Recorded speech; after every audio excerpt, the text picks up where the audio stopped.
With this short introduction, I welcoming Dr. Anbu Sellamuthu Kodudurai sir to furnish his valuable lecture on the topic of treatment of soybean industry wastewater. We are very eager to your lecture, sir. Now the session is over to you. We welcome you, sir. Thank you very much for this wonderful introduction. I'm getting echo. Someone, I think so. If anyone is turned on your mic, please could you mute? Then it will be help for me. Yeah, I think so. It's okay now. It's okay. Everything is perfect. Can you hear me, everyone? Yes, sir. Your audio Yeah. is clear, sir. Yes, Okay. Thank you very much. Yeah. sir. For your PPT sharing, sir, shall I give a ghost right, sir? Uh, Sorry. Ghost right, sir. Then only you can able to share the PPT. Yeah, please. Yeah. Yes, sir. I will give. Sir. So now I given. Sir. Now you can. Sir.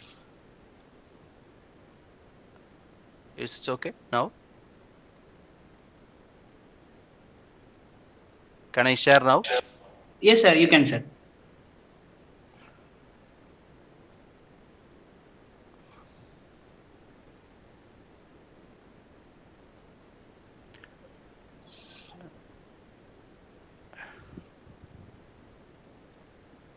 Is it okay? Can you? Sir, we are unable to see your PPT, sir.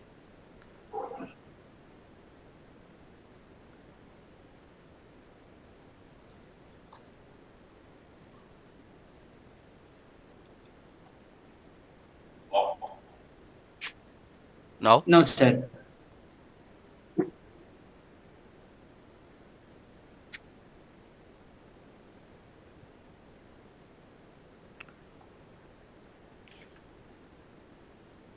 Yes, sir. We got it, sir.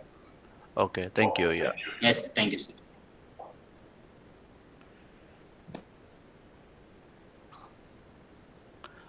I'll close my video. So just that will be good. Yeah. This is great. Actually, can you hear? I think so. I hope everyone can hear me. Yes, sir. Audible, sir. Audio is still very clear. Yeah. Thank you so much. Today, I would like to start something about I mean, very closely relevant to this excellent FDP program. And also, first of all, I would like to thank all the Sri Venkateswara High Tech Engineering College, Govichetipalayam, and also the Department of Organizers and Coordinators, including Dr. Arun Raja and the other fellow who was colleague who was yesterday was calling me, and also the Atal online FTP on sustainable biofuels from Agri and Agro-Industrial waste by Microbes. This is my topic, but however, I'm not fully expert on this field. But it's though I have, as per the coordinator advice, that's just I prepared a few slides. Then I will go my own topic like magnetic resonance imaging. Just I believe that I wanted to make you to understand what is meant by MRI. So before that, we will start from this small introduction about this treatment of soybean industry in wastewater. Is we know the mostly.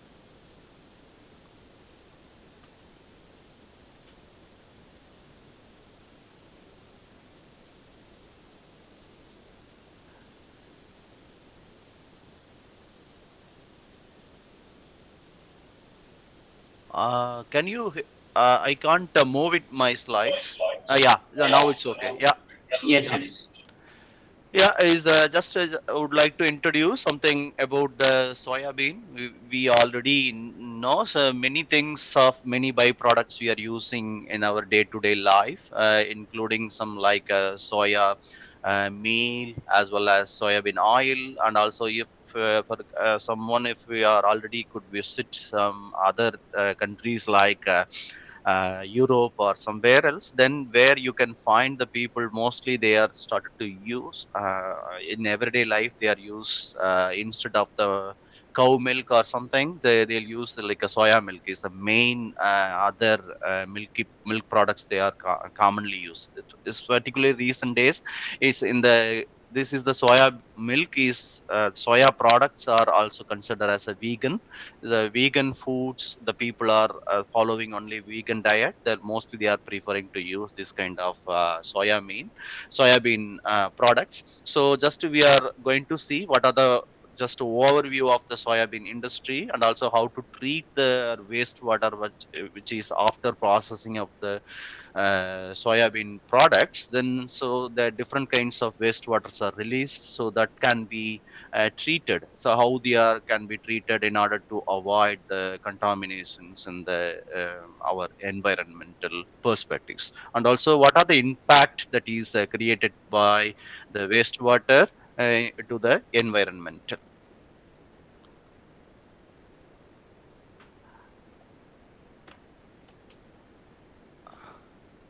Say it is. I'm not.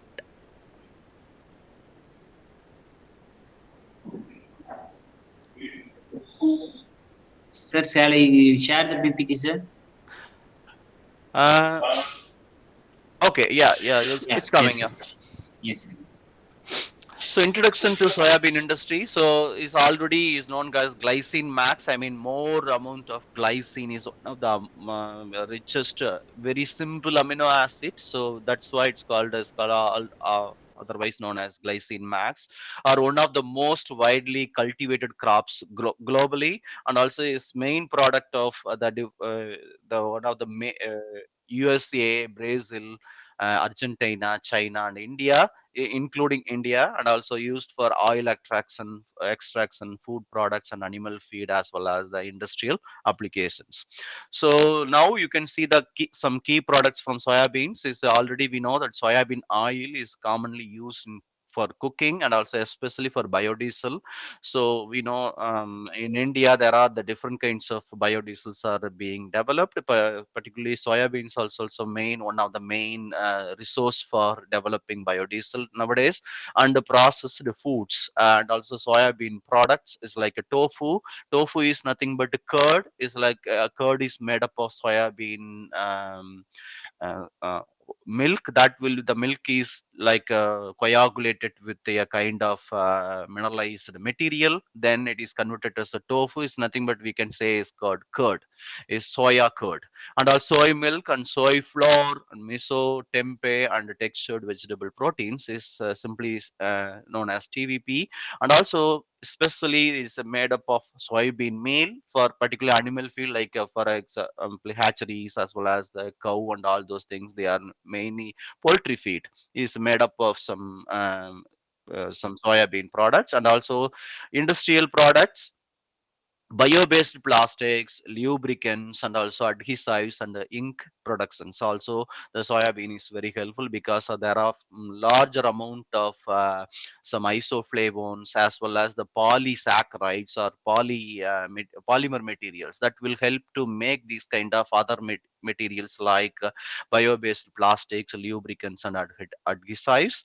And also these are the simple diagram that is for about soybean. Is just like a simple bean. So like after grinding, we are getting okara is nothing but a kind of stuffy material with they are making for different kinds of other byproducts, including whey and fermentation to making a beverage like industry, industrial like distilleries. Also, they are soybean oil is very helpful. And also we'll go to the just we know the soy milk. Soy milk is commonly available in foreign supermarkets, and everywhere you can find the soya milk is one of the main alternatives to the normal cow milk and something. And also this is called tofu is you can see the tofu is already I said is like me like a milky products, so like a curd. So it's like a very tough like it's making their small cubes like our paneer in India, how they are making paneer the same way, but instead of using like a lemon juice or something, here there's some kind of something called coagulation material. So after using that, they are making like this kind of soybean tofu. So now let us go. What are the importance of soy industry? Particularly these all of these products are developed by plant based, so that's why it's called plant based protein trends, protein products and biodiesel products. And also then another is very importantly food, agriculture and renewable energy sectors, because of the larger amount of proteins, larger amount of fatty materials and everything is present. But very importantly is very healthy oriented, because there is in the milk and the crop, particularly soya bean products are no point of cholesterol like materials are present. I mean, no steroids present in the soya milk. And also then it is very one of the significant contributor to global trade and economy, because this is the US is the topmost, but is India is also 10% in the worldwide soybeans product, which is higher than the China and other countries like Ukraine or European and Serbia and other American sources. So this is particularly South America, because Argentina and Brazil. So these also considerably they are producing more amount of soybeans. This shows that is mostly it's need some temperature. I mean, like hot countries. Countries only they're mostly they are producing soybeans. So this is one of the world leaders per annual is called Food and Agricultural Organization statistics. Based on that, India is also is around 4% per year is a million metric tons of soybean products are produced in India. When compared to other countries, we are in the middle state. But now it's a year wise. If you compare this kind of production, we are less than less producers than China and Argentina or other major countries like Brazil and the USA. So this is the now just let us go for a small introduction about types of soybean wastewater.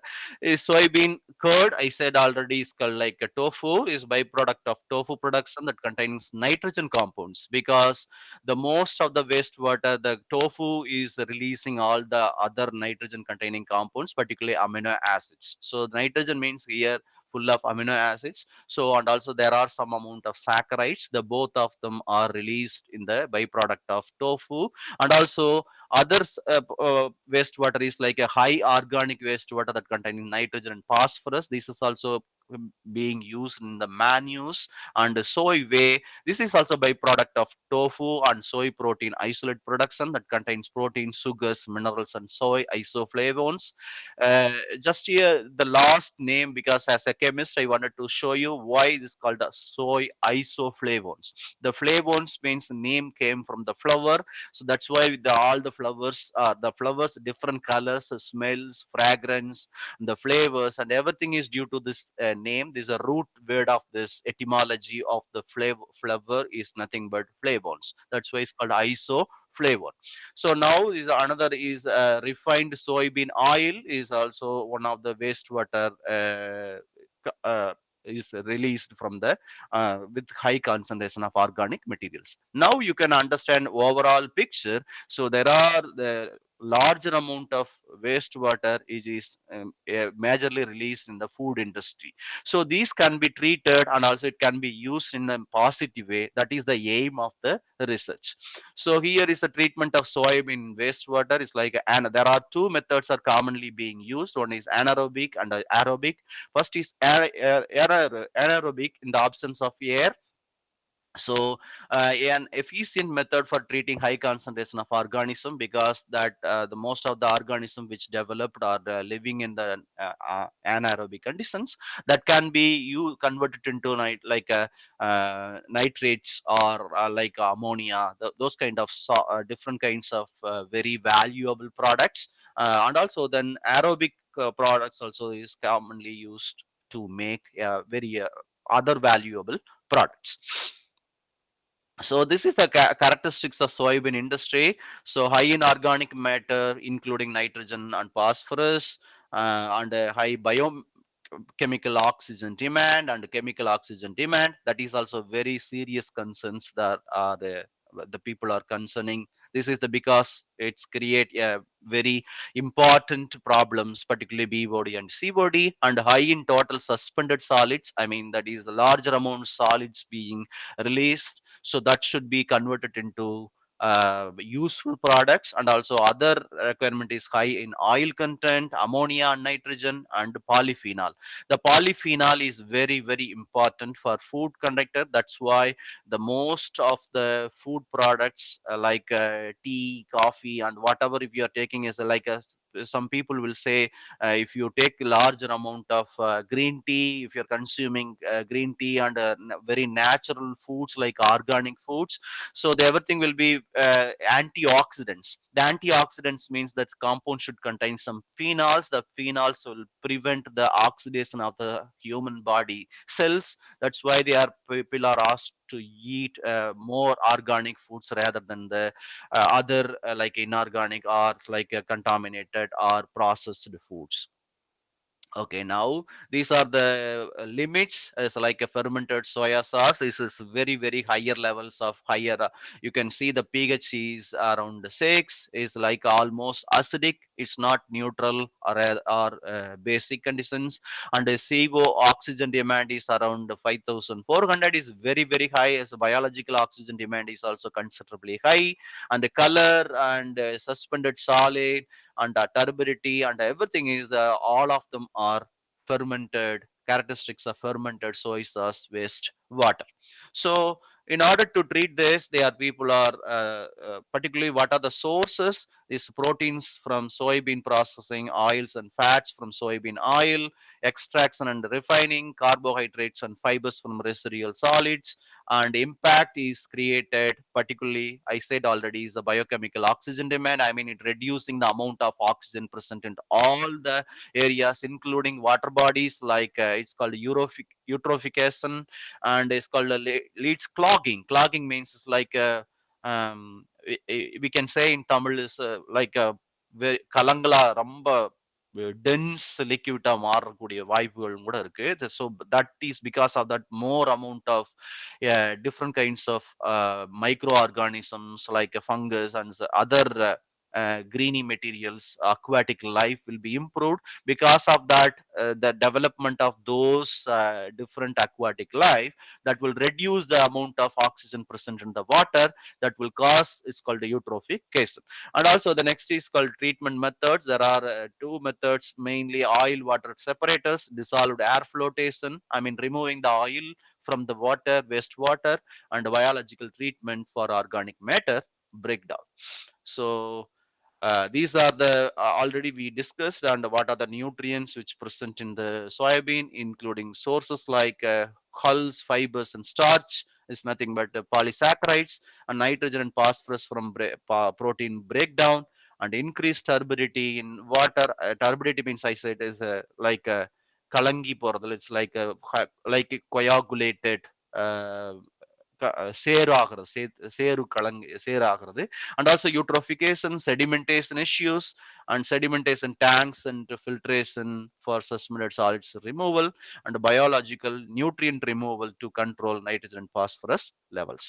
Okay, so this is the pH variations. So we are changing the pH by treating with the different buffers or corrosive effects, toxicity, and everything will be treated by using the different pH conditions. And also treatment method is using the different like lime acid, advanced oxidation processes to break down the chemical contaminants, and activated the carbon filtration. The very very important method is called adsorption method.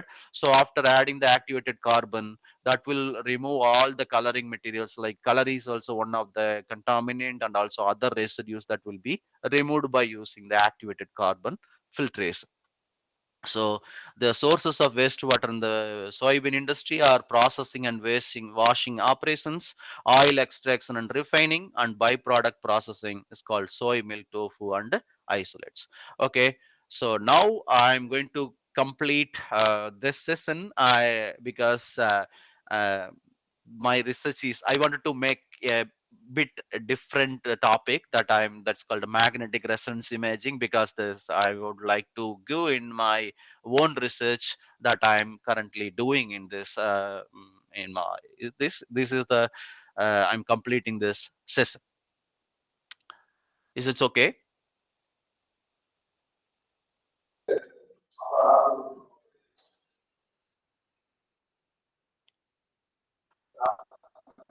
Participants, kindly reply.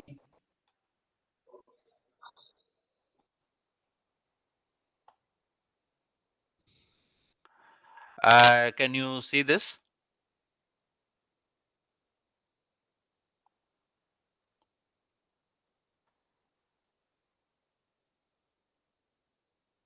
Yes, sir, visible, sir. Okay, thank you. So that's great.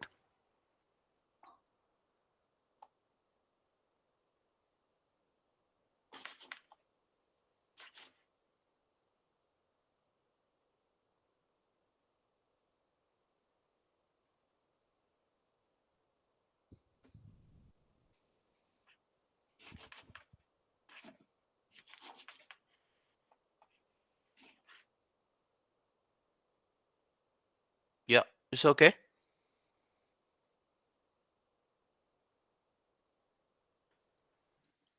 Yes, sir. Okay, that's great. Yeah. This is a bit different topic that I would like to make you to understand what is MRI. So before that, I mean, as per the industry, as per the FTB program wants to present on the soybean oil. So there are some topics that I have discussed with you, and I'm incredibly sorry, because in order to I did not continue much in that field because I was not fully well versed in this field. However, I have prepared something, and also then this is the my field of research that I would like to show you. Particularly, I believe that I wanted to make you to understand what is MRI. So just I wanted to go very like a very broad and also very like a general method of just what is I wanted to make you to understand what is MRI. I'm going to introduce the history as well as before that, and also I'm going to compare with the different methods like other modeling like imaging methods that is being used in the hospitals in India or throughout the world in order to diagnose different diseases, I mean within the bodies, like anatomical um, diagnosis being used by different methods. So now let us start just what is mean by magnetic resonance imaging. Is my topic is science behind magnetic resonance imaging. Simply we can say it's called MRI. So on contrast agency is the bit inside that is my research. So now let us go to the topic. Yeah. So I think so. I wanted to start from the surgeon. So the first surgeon of the world, I mean, who was the person who was doing operations in the human body. So everyone was believing till the last century that it was the first person was Ambroise Pare from France. He was the first person who was doing the some for his soldiers in France. He was doing some operations. I mean, like he was using a knife and a thread and all the needles and for cutting the body in order to treat the soldiers who got hurt from battle during their battle in France. So in between, only it was happened only in the 16th century. Everyone will say if you start to type in the Google, but everyone will come to know. So this is the he was the Ambroise Pare is the first person who was started. He was the revolutionary surgeon around the world, first person in the world. But however, there is in India there is another person who was. He was the first person. We are believing, we are the Indians, we are believing that Sushruta is the first person who was doing surgeon from his own written the book called Susruta Samhita is written in the between around 500 to sorry 6 to 7th BC. I mean 7th century BC. So in his book, it's like one book called Susrita Samhita, or Susruda's Compendium, most outstanding treatises in Indian medical literature. So from this book only we are coming to know how he has treated the people like peasants from the common people or maybe Sir, sir, sorry yeah. for the interruption, sir. The slide was not changed, sir. Can you?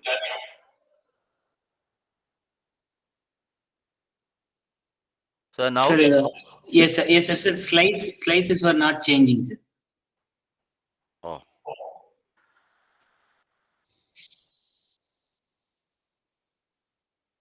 just a just a second.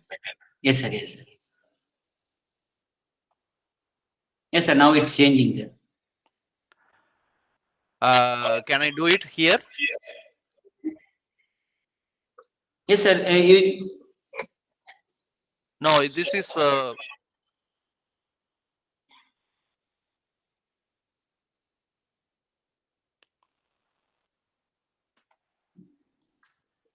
no, you just change one or two slides, sir. You will check, unless otherwise, I will try to share, sir.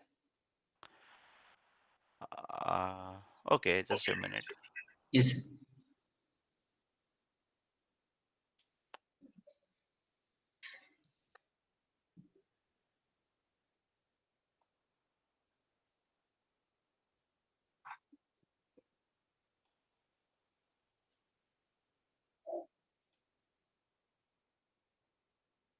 Now,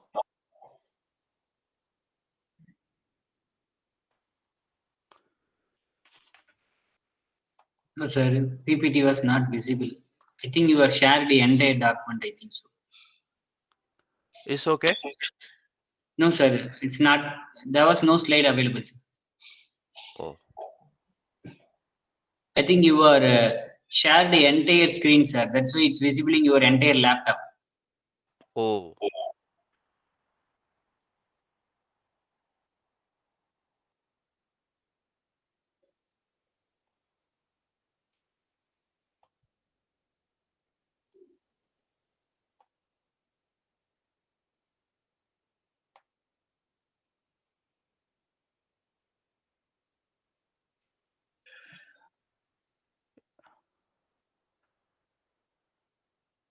Now,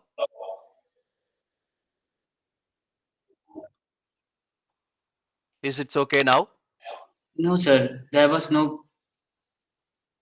Sir, you just open the PPT, sir. It's sharing your entire screen, sir. Entire screen only visible. Okay.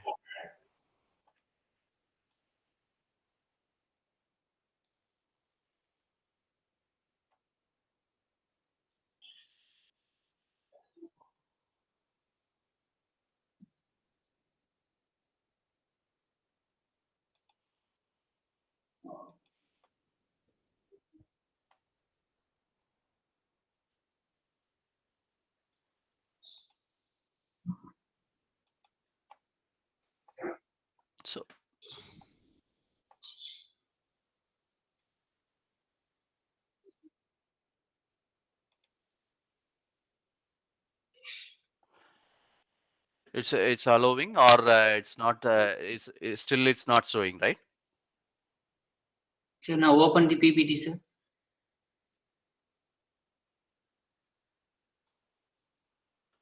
I opened the PPT. No, sir, it's not sharing, sir. Sir, simply share this PPT through WhatsApp, sir. I will share here. Okay.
Sir, just 1 minute, sir.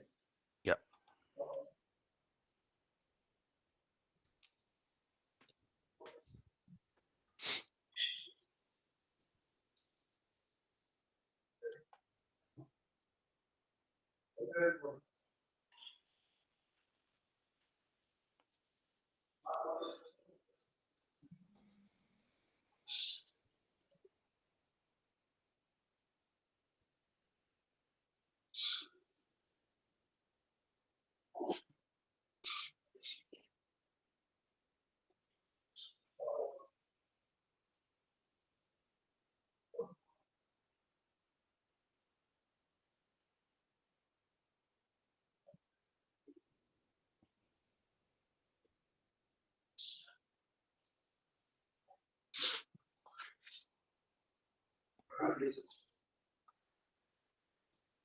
Participants, whether the Yeah, yeah. PPT is visible? Yes, sir. Sir, I will change. You just check, sir. It's changing. Yeah, yeah, it's changing. Yeah. Okay, sir. Okay, sir.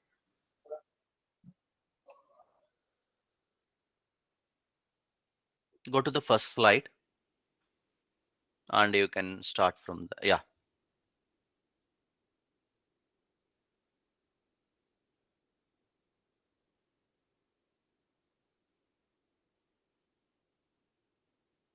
It's not in the mode, right? I mean, can you make it in mode? I mean, the like presentation mode?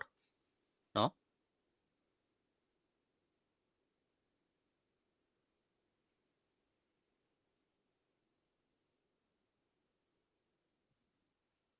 Sir, what happened, sir?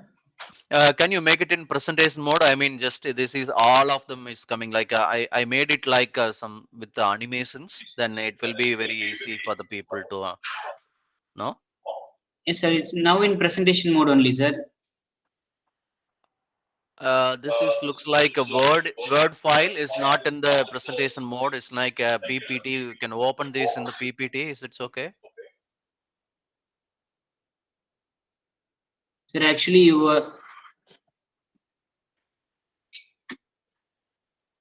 It's okay. Leave it. No problem. Okay, sir. Yeah. Now let us see. I mean, already I discussed that is he was the first person everyone the world was believing until the 16th century. I request some people, please. Yeah. This was the first person everyone was believed until the 16th century. He was the first person who developed, who was doing the surgery. But after that, then India, from India, his name is Susruta Samhita. So from his own compendium that we are coming to know, he was the first person was doing the surgery for his patients. So particularly, he was doing something eye surgery and all those things, and this called Susruta Samhita from that. But however, in Tamils, we are also have a long back history because in our we have in this before the 4th century, I mean like 400 BC itself in Paditrupattu, there are good example how the people were doing surgery for their soldiers or for their the co-people around them. So they are how the um, இரும் பணம் புடையில் ஈகை வான்கழல் மீன்தேர் கொட்பின் பனிக்கயம் மூழ்கிச் சீறல் பெயர்ந்தன்ன நெடுவெள் ஊசி நெடுவசி பரந்த வடுவாள் மார்பின். The simple the verse which was the Sangatamil from Paditruppathu. From this we are coming to know is like a bird, how this beak of bird is like they were using a small needle and they are on the thread, and how this looks like wave of the ocean. So similarly, they are doing this kind of surgery. It was recorded in the Paditrupathu, and also the later sometime Kambar also was written how they have the blood also there's a transmission and everything could be done during the war time. So everything he is also written is a உடலிடை தோன்றிற்று ஒன்றை அறுத்து அதன் உதிரம் ஊற்றி உடல் சுடல் உறச்சுட்டு. I mean, they are doing all this kind of thermal therapy as well as the just blood transmissions, and also someone was donated the blood to other parts, and they also finally he said வேறு ஓரு மருந்தினால் துயரம் தீர்வர். It's also he's written they are used the different kinds of medicine also they have used in order to heal the wounds that was get by during the war. So overall, just I in a nutshell, just I wanted to confirm. So before until maybe until the last century, the people were believing, so if you want to come to know what is happening inside the body, so particularly anatomical in like a heart or lungs or other organs, all everything inside the body, everything can be identified or diagnosed through after cutting. I mean, with after cutting the body, then only we will come to know what is happening inside the body. So, but however, in the next slide, yeah. So until the last century is the first diagnosis is a revolutionary invention, that is the discovery of X-rays. So in 1895, from like a German physician who developed, who introduced or who invented a new kind of electromagnetic radiation called X-rays. The X-rays only, the first X-rays was used to diagnose what are the components present inside our body, that is called X-rays. This is the first X-ray was taken with the metal ring, or the person who was wearing metal ring.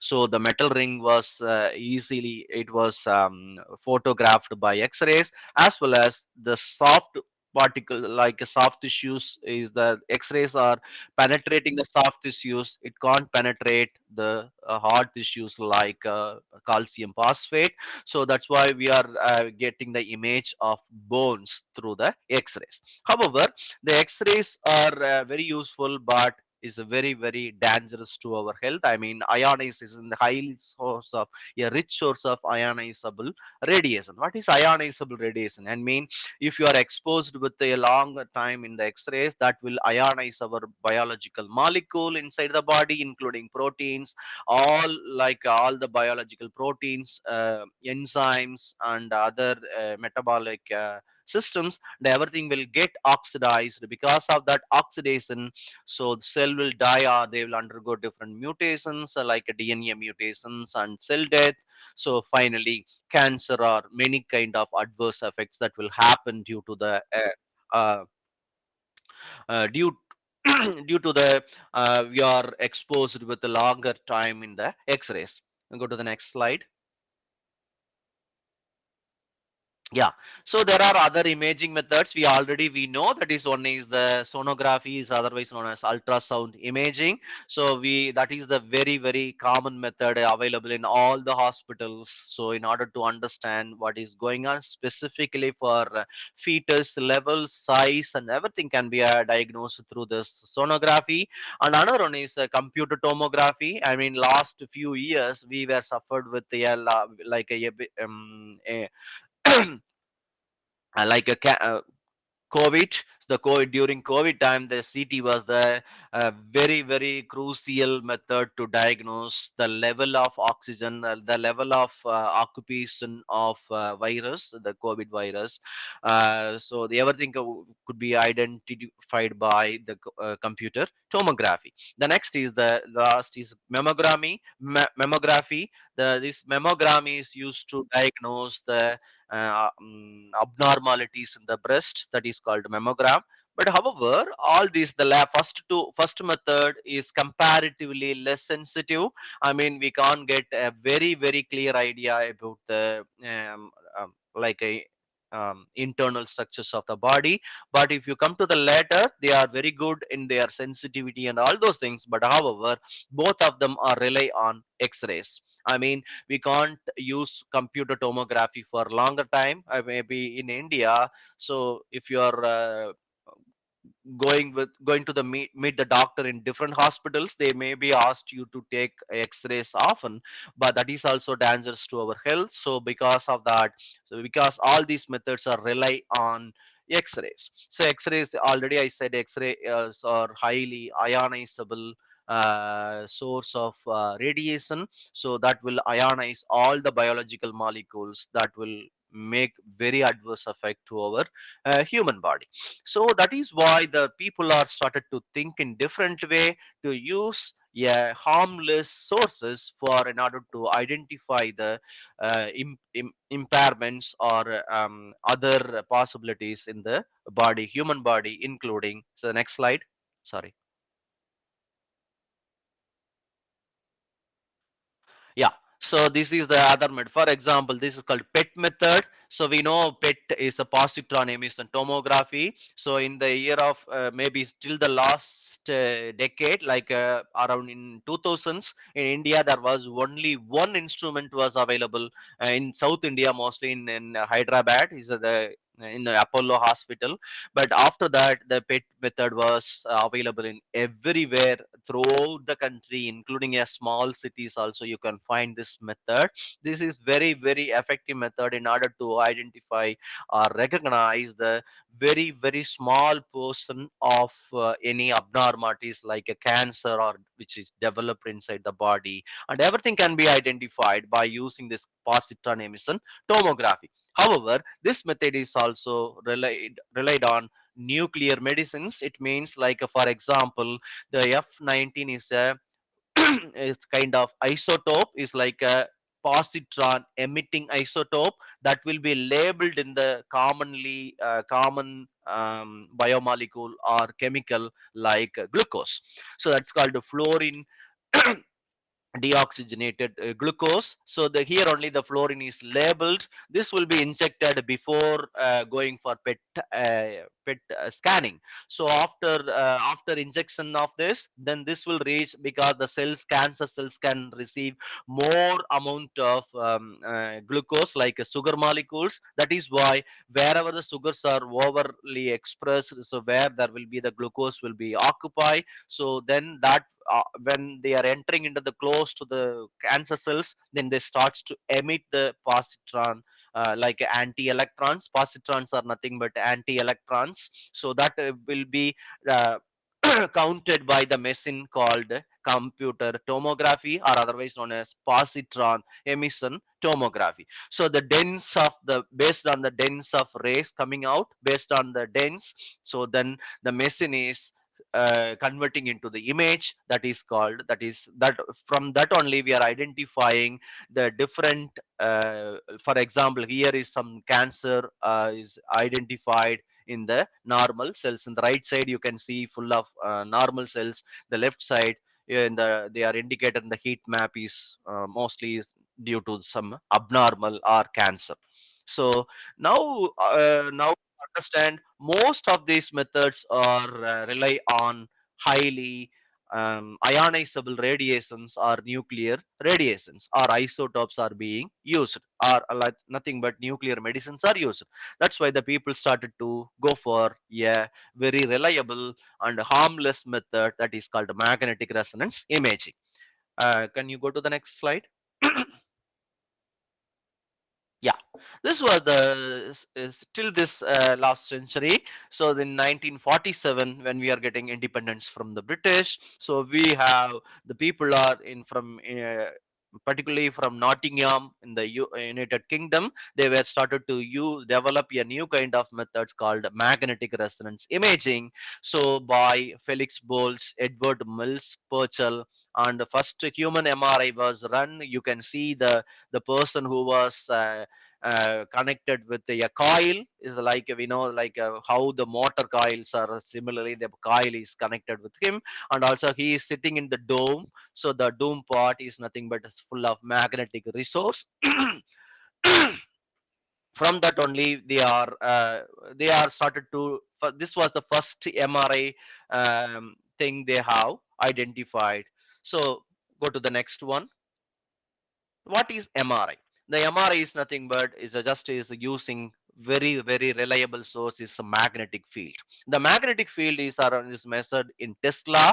Is a clinical MRI performed at between 1.5 to 3 Tesla. That is enough to, this is 50,000 times higher than the Earth's magnetic field. I mean, we know the globe is also our Earth is also nothing but, yes, like a tiny, is like a big magnet. Similarly, when you compare with this magnetic field in the MRI machine, that is around 5,000 to 50,000 times very larger than the Earth's magnetic field. That's why this amount of an electric magnetic field is allows to pick up a more than 1 ton of iron pieces. So I shown in the diagram. So go to the next slide. So now you can see the gravitational and the magnetic fields comparing with the Earth's magnetic field and the magnetic field, normal MRI, the magnetic field being used in the MRI. So first is the geomagnetic strength is around only between 2.5 into to 6.5 into the power of minus 5 Tesla. But if you come to here, is a magnetic strength of MRI scanner is around 1.5 to 3 Tesla. This is around 5,000 to 1 lakh 40,000 times higher, stronger magnetic field than Earth's magnetic field. So go to the next slide.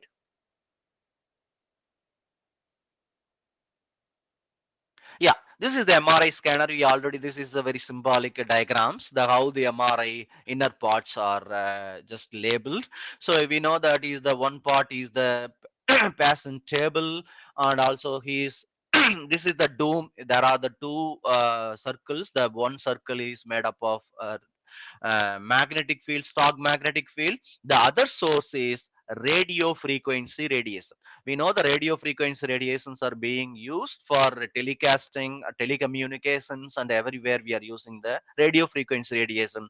That is the harmless, one of the harmless source of electromagnetic radiation. You know, all these kind of radiations are classified as electromagnetic radiation. So because of that, we are combining both together, in particularly strong magnetic field and electromagnetic radiations. That is why we are getting very loud sound when they are, when the MRI is being operated in the MRI centers in the hospitals. I think so. At least most of you have been across this machine in hospitals, or some for you or some other your close relatives or someone. I think so you come across why it is being sound, because it's loud sounds. Loud sound is due to tuning. I mean, radio frequency radiation. Just as a normal, very little frequency we are using in radios and TV and broadcasting. But however, this was using very larger amount of megahertz level of radio frequency energy being used. Can you go to the next one? So what is the role of MRI? The MRI is imaging the water in the body. I mean, let us just I will show you how the MRI is diagnosing abnormalities in the body. Particularly, it allows to visualize only soft tissues, including muscles, brain, lungs, and internal organs. And unlike X-rays, X-rays can penetrate these all these soft tissues, except the hard tissues like a bone. But the MRI can visualize all the soft tissues, including muscles, brain, lungs, and internal organs. And all MRI has ability to diagnose and evaluate disease progression, including cancer. I mean, from first stage to the last stage, like metastasis, everything can be identified in time frame. Also, we can fix it, and we can identify the movement of one phase to another phase of the cancer cells also can be diagnosed by using magnetic resonance imaging. That is also possible in nowadays. Can you go to the next slide? Yeah, this is the another example is called medical MRI. These images you can see that there are the cross cut, from forehead to back head, and also from top to bottom, so sideways, and everything can be identified. So this will help us to determine very smaller one, and also depth, breadth, and everything can be identified through the magnetic resonance imaging. That is called neuroimaging. That I acquired this figure from the neuroimaging center from York University. And also here you can see in the bottom there are some normal 25-year-old. And the left side, you can see the normal brain of a person with 25-year-old. And the second is nothing but normal athlete is 86 years old. But both of them are almost close to each other. They are good to each other. They are similar to each other almost. But if you come to the right side, right end, that is the person with Alzheimer disease. So this is the one of the disease is a kind of dementia. This is not predicted or not diagnosed often in India, because India, they are mostly, we are not considering this kind of disease, particularly our old peoples in our home, and everyone, they started to speak in different way after they are 80s and 90s. They will speak the same kind of things in the, I mean, they'll used to talk the same message sometimes. So this is also kind of dementia. So this is a symptoms of dementia kind of things, because something is happening in the brain, especially something blockage or something formation of plaques in the brain, including called amyloid proteins, that is responsible for Alzheimer disease. So everything can be identified. You can see in the right end of the brain MRI. So there you can see some the depletion in their inner part of the brain, that will also confirms the presence of Alzheimer disease stage. So can you go to the next slide?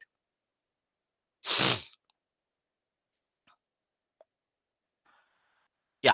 So now you can identify how the MRI being, I mean, just they are taking scanning in the body, and the how computer is making a reliable and size variations like a depth and breadth, and everything can be identified by, there are these 2D slices, is maybe thousands of slides or millions of slices of the brain image, and these are combined together, and we are getting the full image or 3D image of the brain with the abnormalities in with the more insights, including about depth, breadth, size, and everything can be identified by computer. Nowadays it's possible now. So can we go to the next slide?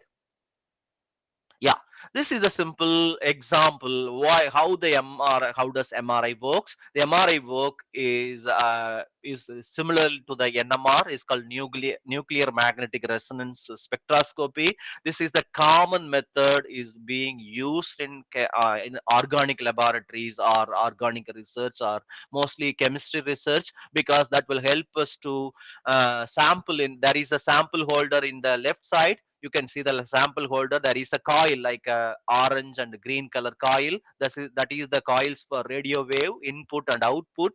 And also there is a strong magnetic field also created in between in the coil. So that will generate this kind of nuclear magnetic resonance spectrum. So that will the spectrum will give the idea of the molecule, and their molecular structure can be predicted based on this NMR spectroscopy. The same way, instead of the chemical sample, we are the human body as a test sample. So the human body will be placed inside the coil and strong magnetic field. So I shown here in the MRI section.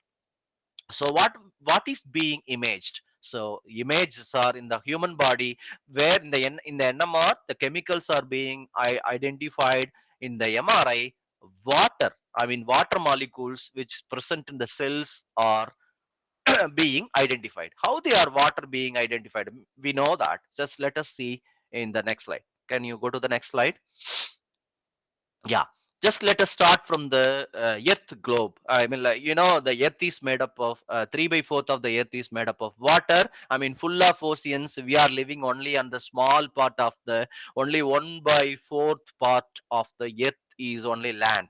So where only we are living the full of water. So right, so similar to the earth, so our human body is also made up of water. I mean, 70% of the human body is made up of water. So I mean, each organ contains different portions of amount of water present. For example, you can see this different organs like a kidneys in the top is like around 83%. If you come down, there is a different bones is only 23, and different organs have different amount of um, water molecule. Just let us consider only one water molecule. This water molecules we already know is a H2O is a water molecule. There are two hydrogens, one oxygen. Oxygen is magnetically not susceptible. They won't attract with the magnet because there are even number of electrons or protons are present. But if you come to the hydrogen, hydrogens are one proton and one electron. Because of that, this will be considered as, when you compare to the size of the proton and electron, this is, is a very larger difference between the size of the protons and the electron. So because of that, all the hydrogens are considered as a proton, is called a proton. There are, in each water molecule there are two protons. Each protons are considered as two tiny magnets, like a earth, tiny magnets. Keep in mind. So there are each hydrogens in the water. Two hydrogens are there. Two hydrogens are considered as a protons. The protons are nothing but magnets, very tiny magnets. The tiny magnet, just we will consider only one proton. Here in the right side, you can see this is like a spinning object, like a globe. So which complete within only 1 second is like a 63 crores times is completes. Within only 1 second it's spins, its spin completes around 63 crore times within only 1 second. So that is why we need around 3 Tesla strong magnetic field complete around 63 crore times per second. So in order to assess this precision, just we are applying the radio frequency radiation. This is completely physics, I understand. So I don't want to go more deep inside. Just let us go to the next slide. Yeah, these are, I think so, you come across, I don't want to go on the left side because these are how this is a completely physics, how the relaxations are happening. So if you just, I wanted to show you on the only right side is called T1 weighted image and the T2 weighted abnormalities. You can see this T1 weighted images can target only the middle parts of, I mean, very solid parts. But if you come to the T2 weighted image, you can see all the other like gray materials. Everything can be seen through this T2 weighted images. So there are the two different kinds of mechanisms are very helpful to identify the nature of biological organs in the human body. Go to the next slide. Yeah, just these are the contrast agents. This is nothing but a kind of dye is being used in the before taking MRI. I mean, most of the time, I mean, the people, if you want to go MRI, but just they will go and they will take MRI scan. If maybe nothing is nothing problematic, I mean, it is easy to diagnose, means they can use. But however, in certain conditions, if maybe someone is suspected with a tumor or something, so they wants to use, sometime they may use some a kind of dyes they will inject inside the body. So before, after injection only they will undergo scanning particularly. So you can see the top image is without image, without contrast agent, is you can't see anything like more informative. But if you come to the second, you can find there are some lesions like a white gray materials you can see. That is says there is this this brain is already affected with the kind of lesions or nothing but tumor. So this is the MR image with the contrast agent in the second figure. So now you understand this is the kind of chemistry like a pharmaceutical industries. However, this is not, these are not medicines. Please understand, these are not medicines, these are chemicals. That's why the people used to think if maybe someone is getting course of chemotherapy in India, most of them we used to say chemotherapy. It's not chemotherapy, it's called chemotherapy. It's a chemotherapy, it's not chemotherapy. So chemotherapy is nothing but using chemicals. It's not very importantly, chemotherapy is being used by chemicals, it's not medicines. So similarly, contrast agents also nothing but chemicals, it's not medicines. These are different, but they are biocompatible materials that are being researched being developed after, how the pharmaceutical medicines are being developed. Similarly, the same kind of way these are also can be done. Can you go to the next slide? So why the contrast agents are being used? Because just I wanted to show you, compare with a very good example like a Tirupati temple. So everyone, at least most of the people are, us, we used to visit Tirupati temple or nearby area or wherever it may be. It may be any temple which is very famous, but is mostly the crowd people, mostly crowd. So that is the very important thing that I want you wanted to imagine in your mind. So here you consider a temple, so where the people are coming close to the being in the queue for longer queue to see the god. So GD is nothing but, here I have shown you GD3 plus is nothing but gadolinium is one of the magnetic material, this magnetic compounds, so that is often being used to make this kind of contrast agents. Is a gadolinium, magnetically magnetic metal is called gadolinium. The gadolinium compounds or gadolinium chemicals are being developed, that is also being used as a contrast agent. So here I consider just the GD is nothing but a temple where the god is present, the god's statue is will be inside. So the people is here, all the water molecules are there, the water molecules are being coming close to the gadolinium. I mean, the people will stand on long queue and they will come close to the god, and then they will see. So just imagine in Tirupati, they will allow you to see only few seconds, like a 5 to 10 seconds, then they will send you to Jarigandi, like that. They will send off you from the place where you are in front of the god. They will allow you to stand very, very short time.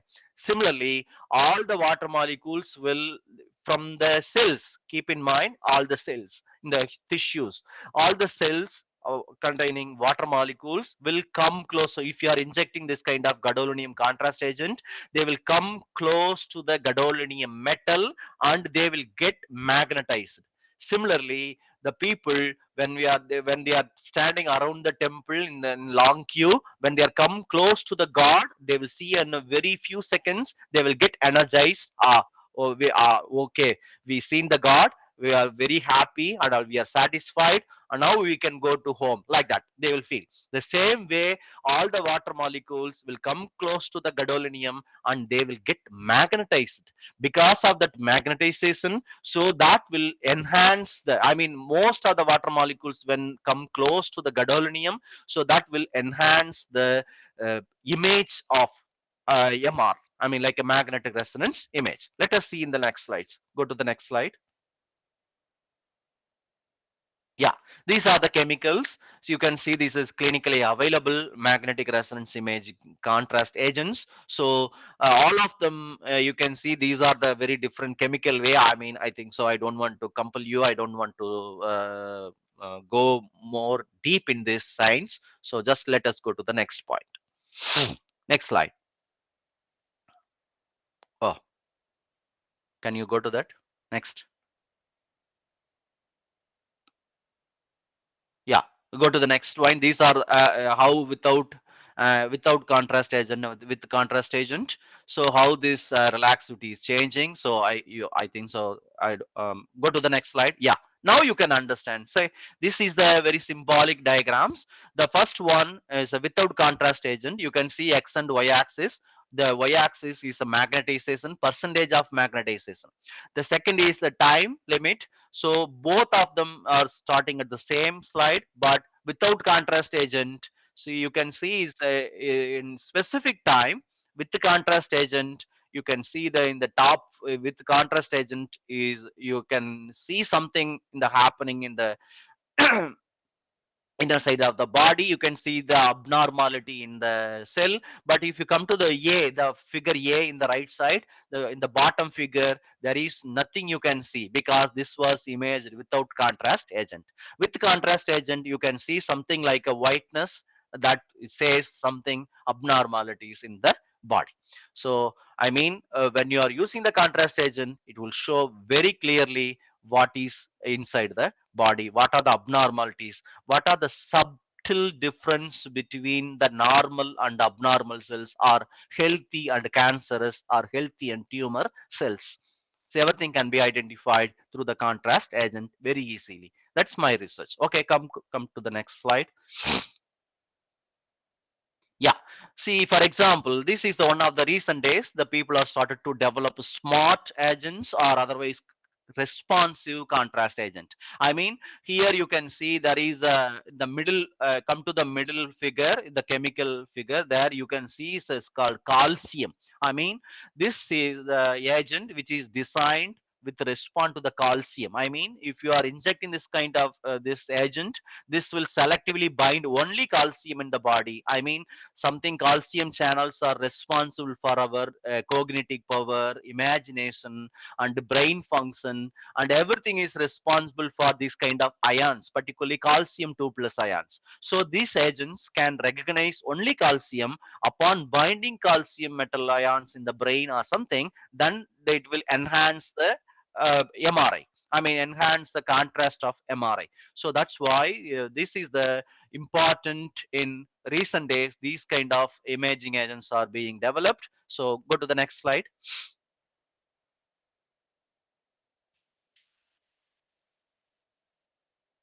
Yeah. So this is the very important you people interested, because this is the adverse effects after being used the gadolinium contrast agents. So gadolinium contrast agents are not suitable for the people with kidney impairment. I mean, like if you are like the people are with something like a kidney disease, or something like a stone and other things, they are diabetes. So these are very important. The gadolinium contrast agents are not being used because it will cause kind of disease called nephrogenic systemic fibrosis, as well as gadolinium deposition diseases. Especially the gadolinium deposition diseases are uh, no, it will, the gadolinium will be settled inside the body, because it's closely these ionic radiations. I mean, sorry, ionic radius or size of this gadolinium is similar to the calcium 2 plus. So the body will think the gadolinium as calcium 2 plus. Because of that, the gadolinium will settle in the body, particularly in the brain. So that will develop this kind of diseases. So all these figures I have shown because of this kind of settlement of the gadolinium material inside the body. Because everything like a medicines, everything, all of the materials should come out immediately. I mean, that is called a hepatitis clearance, both urine and everything. The I think so. Animal imaging or animal using animals for testing and everything. I think so. You biotechnology people are aware of this. So particularly we were also during development this kind of contrast agents, we are also considering to develop the materials with less affect or fast clearing materials. So that is why instead of using gadolinium, my interest is to develop manganese based MRI contrast agents. Manganese is also biocompatible. Manganese is also present in our human body in the like some oxidase, yeah, different kind of enzymatic forms. And also manganese also is one of the considered as a safe alternatives. That's why I'm using MRI contrast agents. Can you go down,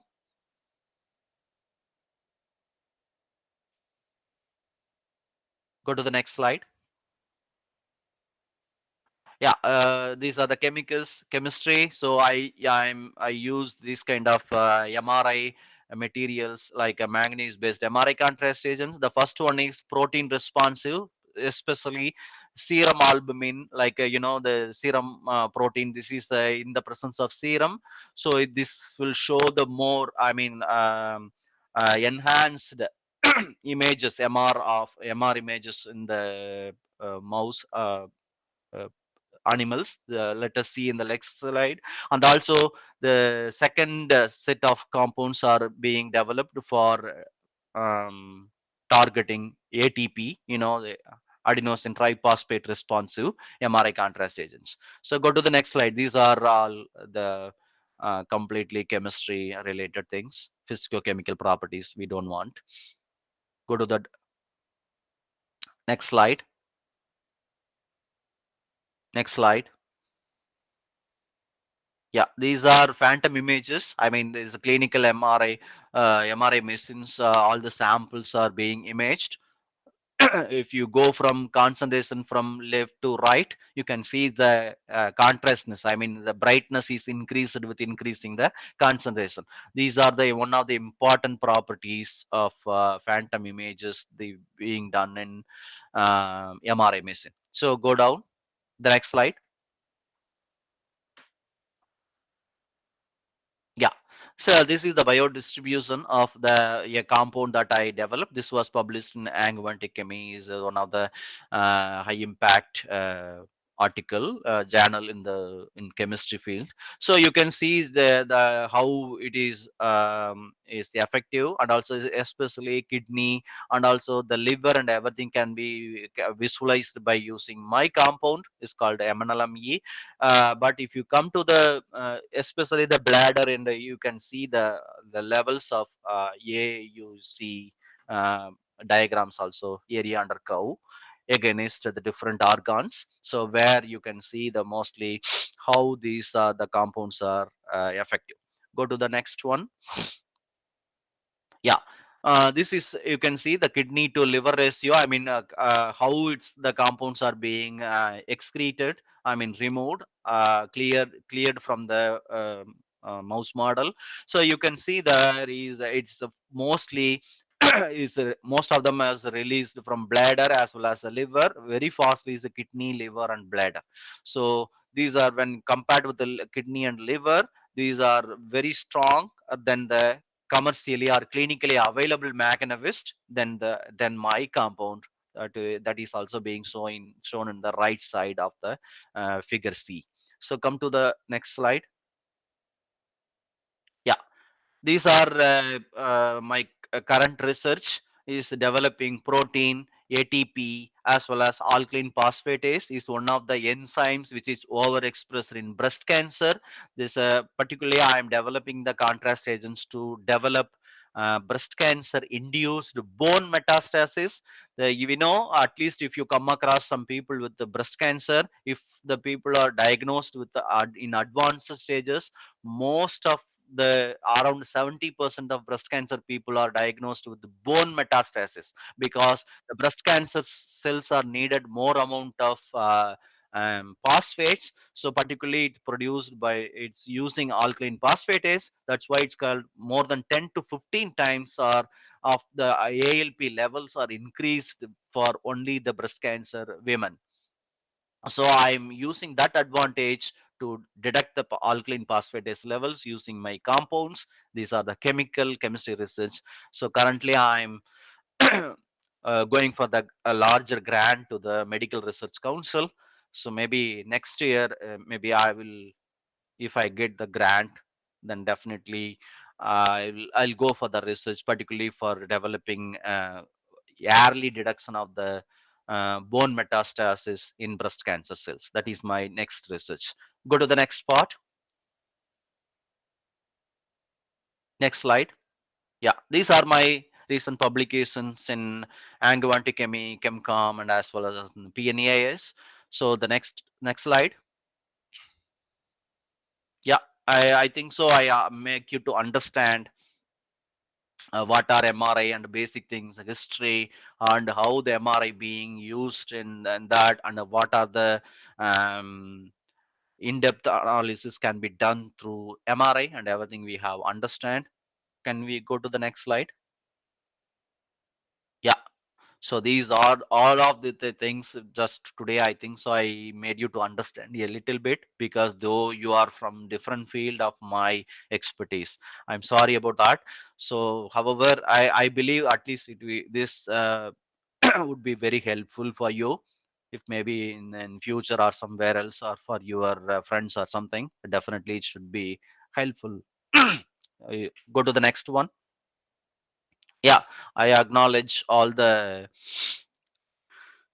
funders, collaborators, institutions from different, including King's College London, University of Hull, and also University of Eastern Piedmont and Italy, like University of Alexandria, and also University Hospital Tübingen at Germany, and other funders, including our CSIR and also UGC commission, because I received a CSIR during my PhD.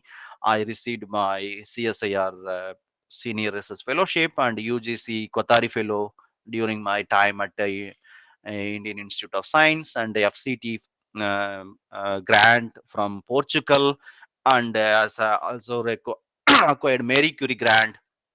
I'm a Marie Curie fellow. Then from European Commission, I acquired this grant for to coming to the UK University of Birmingham and British Council and other institutions, including WSIC and other medical research council. Can you go to the next slide, the last slide? So these are my research career from east to west, from India, from Bardiyar University nearby. Our area is Gobi Chettiwale. Is my place is like Pollachi. Uh, so after completing my master's in the year of 2001, I started my teaching position at Palladam nearby Tirupur. So I was working in different states, and including Andhra, Telangana, Karnataka, and different states as a teacher. Then I started my career as a joined as a PhD researcher. Then moved to the um, immediately I got some lectureship at NIT Calicut. Then it's like a temporary is like a lecturer position. Then I moved to IESC for my Kotari fellowship. Then moved to the Portugal for my FCT grant and Marie Curie fellow at the University of Birmingham in the UK, and continuously in different countries, different places, different universities as well as industries. So currently I'm at the University of East Anglia as a honorary fellow. So thank you very much for this excellent opportunity. I'm thank you to the Sri Venkateswara High Tech Engineering College for this wonderful, especially by Department of Biotechnology coordinators and civil engineering coordinators. So thank you very much. If you have any doubts or if you have any questions, please. Dear participants, do you want any interaction with guest speaker? Dear participants,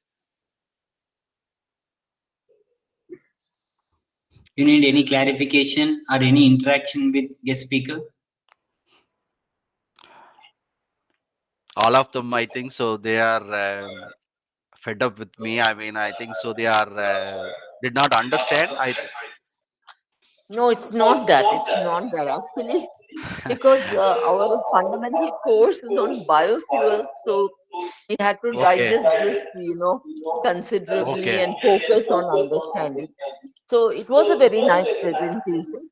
So what I Thank you. want to ask you a question is that the application of MRI, which is Okay. for Alzheimer's, which you talked about, Yeah. how early can it be used to identify Alzheimer's? At what age would you suggest that somebody take an exploratory MRI, especially if there is a family history of Alzheimer's? Ma'am, actually, I'm not expert in specifically in MRI field. I mean, like MRI scanning or something, because I'm chemist. So based on my expertise, I can say someone is using mic, please. Yeah.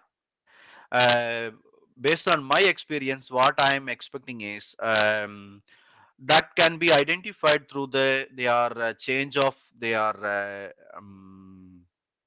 way of response, and they are based on their medical history, that can be identified. However, if you want to go more insights, and also if they are it's not easily predictable. I mean, very early stages that can be predictable by using the MRI machine. I shown you some changes being taken. So, however, and nowadays there is only one medicine available. There are many things was developed, but they are not effective so far in order to cure Alzheimer's. So, recent is my research also recently is going for in the patent application. So, we developed a kind of fatty acids. The fatty acids are is like more than 4 to 5 unsaturated omega fatty acids, kind of omega fatty acids. These fatty acids are responsible for controlling the a kind of cells which are responsible for Alzheimer. So through MRI, I think so. There is a possibility, high possibility to detect when at very early stages.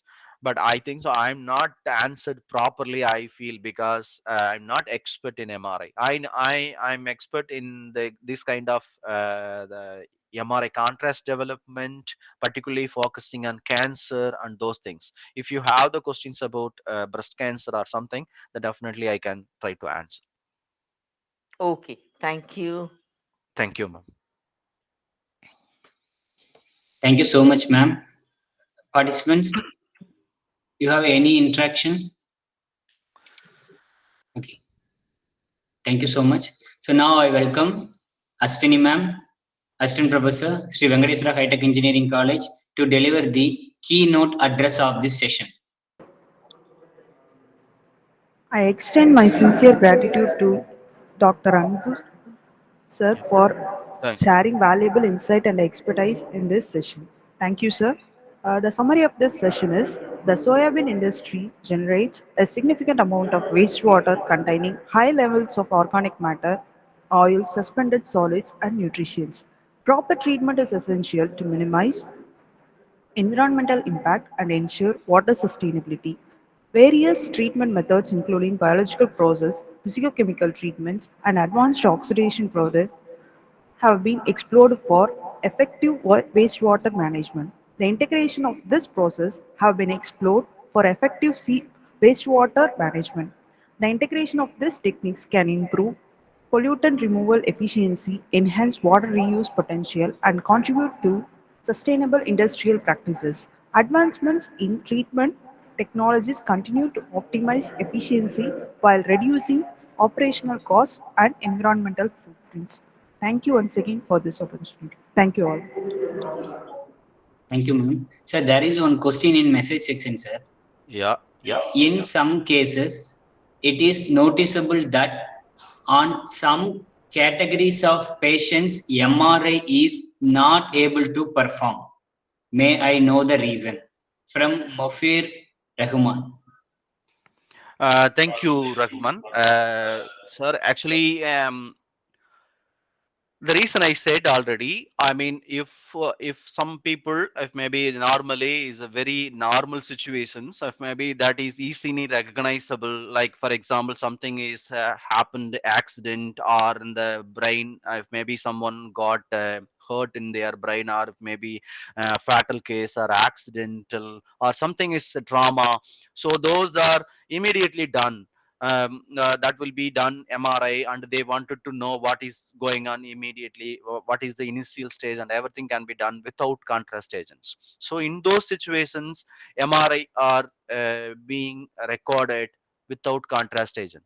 But in certain situations, in certain conditions, specifically when you are using a large when you wanted to diagnose a serious conditions like a tumor or other like a lesion size and all those things, that time the people are injected with like a post in contrast, I mean they will inject with the contrast agent, then they will get the MRI being performed in order to understand very clearly understand what is the subtle difference between the normal and healthy cells. We know, I said already, MRI is useful to only imaging the water.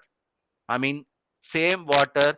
The water means cancer cells. If maybe, for example, you will consider breast cancer cells and breast normal cells. The both the cells are having the same amount, same kind of, almost same kind of physiological environment inside the cells also. But there will be very very subtle difference between the normal and abnormal cells. I mean, the where some amount of some other materials being developed larger than the healthy cells, so that will be identified by using MRI. That is the uh, specialty of magnetic resonance imaging. I think so I answered. Thank you, sir. Thank you. Now I welcome Vigneswaran sir, Professor, English Department, Sri Venkateswara High Tech Engineering College, to deliver the vote of thanks for this session. Also, I wanted to say one more thing. I was asked to provide a seminar on soybean, but அந்த மாட்டை பிடிச்சி இந்த தென்னை மரத்துல கட்டிட்டேன் நான். Thank you.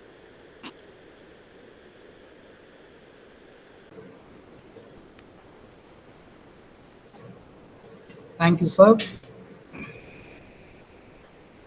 On behalf of Sri Venkateswara High Tech Engineering College, I would like to express our heartfelt gratitude to Dr. Anbuselvam sir for delivering such an insightful and informative lecture on the treatment of soybean wastewater treatment. Dr. Anbuselvam sir, we are truly thankful for the time and effort you dedicated to sharing your expertise with us today. Your in-depth knowledge of the subject and your clear explanation of the process involved in treating soybean wastewater have provided us with a better understanding of its importance in environmental management. We have all gained valuable insights that will undoubtedly influence our future work and research in this field. Once again, Dr. Selvam sir, I thank you for the excellent presentation. We appreciate your contribution and look forward to more such enriching sessions in the future. Thank you, sir.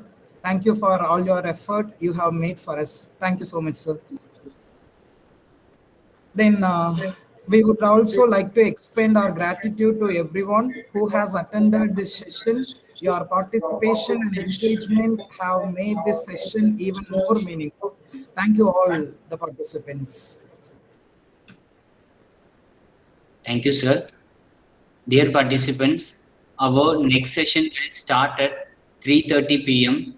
The link will be shared through the WhatsApp group.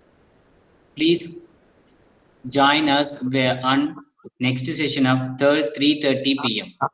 TC and the participants of this session. I wholeheartedly welcome our session speaker, Dr. Vignesh sir. Once again, I welcome you, sir.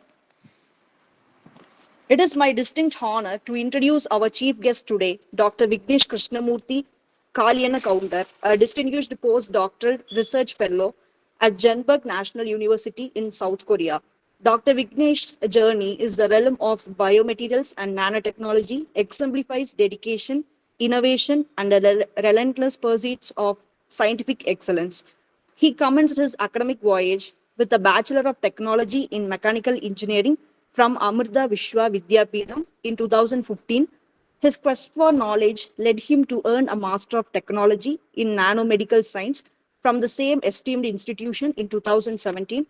Eager to delve deeper into the confluence of biology and nanotechnology, he pursued and obtained his doctorate in bio-nanosystem engineering from Jeonbuk National University in 2022. Throughout his academic and research career, Dr. Vignesh sir has showcased a profound expertise in biomaterials, focusing on the formulation of nanomaterials, injectable biopolymers, and hydrogels.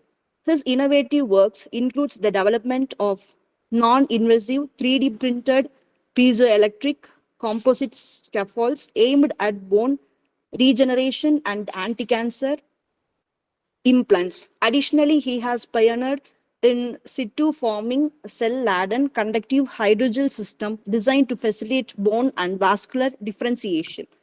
His contributions to the scientific community are further highlighted by this extensive list of publications in renowned journals, notably his collaborative research on modulative modulated plasmonic nanofibrous scaffold, reinforced breast cancer, photoablation, and breast neurosization and recension has gathered significant attention. His dedication to advancing science is also evident in his active participation in national and international conferences, where he has shared his insights and findings. Beyond his research, Dr. Vignesh Sir is a mentor to budding scientists, guiding doctoral students and contributing to lab management. His leadership and commitment to fostering a collaborative research environment has been instrumental in driving forward innovative projects. In recognition of his outstanding contribution, he has been honored with several prestigious fellowship and awards. These accolades not only underscore his scientific acumen, but also his unwavering dedication to addressing complex challenges in biomedical applications.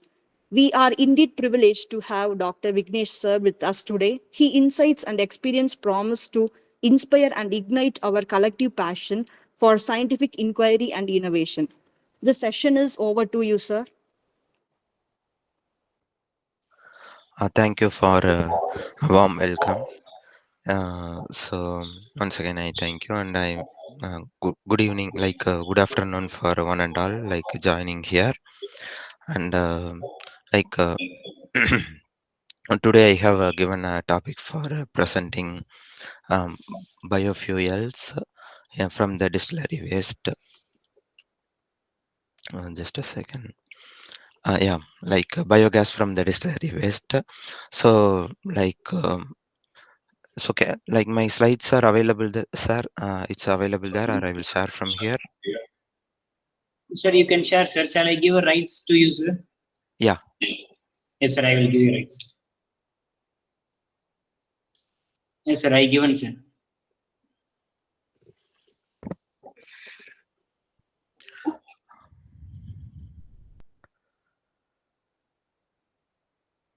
Yes.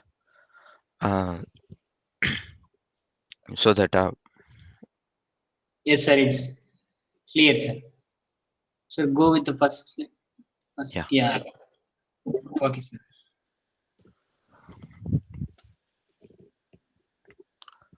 so I hope it is a warm afternoon there, and it's after lunch, so mostly I will not take much more time. But this is a topic like related to biogas from the distillery waste. So why we need the biogas from the distillery waste is like there is a huge supply of the distillery waste, and India is number one in a population, and we also does consume lot of alcohols, and there is a lot of distilleries in the overall the country. So there is a 400 distilleries are present operating at present in India, and distillery industries is one of the heavily populating industry in India. So yes, we talked it is distillery waste is toxic to surrounding environment, and it's distillery waste is toxic as well as the distilled product is also toxic to our human body and to the neurons which present to our body as a biomaterialist and a as a biomaterial expert or the molecular biologist. We undergo a lot of investigation about the alcohols consumption and how it relates to our body. But still sticking to the topic, distillery waste is very toxic to the surrounding environment, and untreated distillery waste is an environmental challenge. Biogas production as a sustainable solution. There is a why we can't use the distillery waste for any other purpose of the use, and we need why biogas is we need in like initially in most of the foreign countries they use a lot of other electric stoves or fuels in a way of doing EV vehicles. But in India, we mostly uh, dependent on the gas or the biogas, and some most of the villages it is the people who grow the cattle. They do a lot of like biogas production, and they use methane. Most of the byproduct from the biogas is methane. We all know that. So methane like used for the combustion, and they don't buy any gas from, which is saves our cost from like monthly cut cost from our home usages. So like again, Indian distillery industry is like major is a portable and industrial alcohol, and the majority of the distilleries uses the molasses as the feedstock, and some distilleries are the grain based, and molasses is again from different feedstocks of sugar cane, and different byproducts happens there. Apart from its usage in beverage, the medicines and pharmaceuticals and the flavorings, alcohol constitute the feedstock for a large number of organic chemicals which may be used in the production of the drugs, rubbers and pesticides and solvents. The total installed capacity of molasses based distilleries in the country is about almost 4,230 million liters per annum. So these distilleries have a capacity to generate about like 52 thousands of liters per year to spend was of waste annually. So like distillery waste and the Indian scenario is like and there is a lot of global primarily producing alcohol from the molasses, the byproduct of the sugar product. The Central Population Control Board classifies the molasses based distilleries as the red category industries due to their high pollution potentials. So the main industrial the mainly they are classifying it as a red category industries is that we are not by processing the like molasses waste. Okay, the industries which is set up for the distilleries is their main focus is to utilize and extract the alcohol from the molasses, and after that, okay, once they got the alcohol, they are ready to sell for the users, and they don't care about the byproducts, and which also turns into a like potential pollutant for our environment. Sorry for this, and I'm a bit sick today. And for every liters of the alcohol like produced, approximately 10 to 15 liters of highly pollutant spent was is generated, possessing a significant environmental concerns. Yeah, we know that if anybody like in the chat who are like working with the sugar cane molasses, or if they are like make their homemade wines, they know that we need to like for to make a 1 liter of the wines, we need to make at least use 5 kgs of grapes. For example, I'm saying like okay, sometimes we can make also a distillery process is a simple in a simple manner. We can do it in a home, like we can put the um, crushed sugar cans or the any fruits into the jar, and close it completely, seal it, and add a little bit of yeast, so that the yeast will start eating the sugar, and it will convert the like sugars into like alcohol like ethanol, and like carbon dioxide. So it's a simple process which can be done in a home. But the goal I'm saying is here like okay, to make in a home, at least to make 1 liter of 1 liter, we need like almost 5 to like 7 kgs of the fruits or the like molasses. So it is the correlating is here. Every liters of the alcohol produced is approximately using 10 to 15 liters of highly polluting spent waste in generated. So after like we distill the 1 liter, then we the rest of the waste byproduct stays, and we just throw it, but we can use it as a like vermicompost. We can use it as like biocompost for different purposes. And there is like this is a different like problems we are facing in India is like a spent was spent was after anaerobic digestion, and anaerobically like digested distillery sludge, learning of PMD in soils, leaching of PMD in soils, aquatic pollutions. Definitely, there is like we if we dump into the soil get polluted, and if we dump into the aquatic system get polluted, and yes, like India, we like we are like dependent on the soil water, and the like running waters, we use that for agriculture purpose, also sometimes for drinking purposes. So the waste has to be processed, and which has to be disposed, and or it should be recycled. And there is most of the waste can be, if we plan properly, we can mm, completely decompose the products, and we can make a net zero wastage, which is which will not affect the environment as well, and which can be economically we can enhance to get a byproduct, and we can either sell or we can use it for our home usage, which again cut cost, and which also increases our economical status of a country. So the flow chart of manufacturing process is simple, like molasses, and with the molasses we add water to the diluter, and we when the fermenter is, what the fermenter will be doing is we will be adding air and yeast cultures, and the yeast will start heating again the sugars, and it will convert the ethanol and carbon dioxide, or sometimes in a different byproduct. Slightly depends on the variety of the yeast culture we use. But in a distilleries, they have a genetically modified yeast cultures. So they, after the fermental, we go to the distillation columns, and from the distillation columns we go to the external.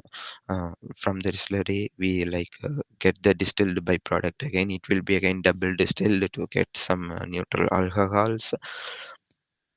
Again, it will be the rectified spirit, and from again it is spent to the vast generation. Then as a denatured spirit, then there will be acetic acid. There is acetic acid is nothing but the vinegar we use in our day-to-day life, and we know how much it stings, that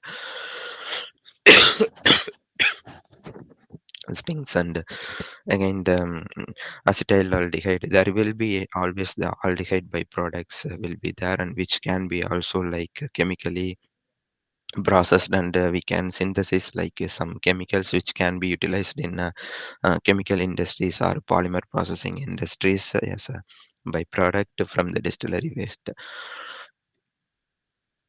So again, India produces 2.7 billion liters of alcohol, that results in 40 billion. Overall, we have seen in lab scale large wastage, but now if we coming to the overall the country, 40 billion liters of the distillery wastewaters are gone untreated. And distillery wastewater is a dark brown liquid that is composed of about 90 to 93 percentage of the water, and 70 to 10% of the solid, and 2 to 20 percentage of the sugar, and 10 to 11 percentage of the proteins. Yes, has a, so when we add the yeast into the molasses, distillery or fermentation process, it will not convert all the sugar into alcohol. There will be always some sugars left over, and there is solids, a lot of solids untreated, which is not going to be used after isolating the alcohol.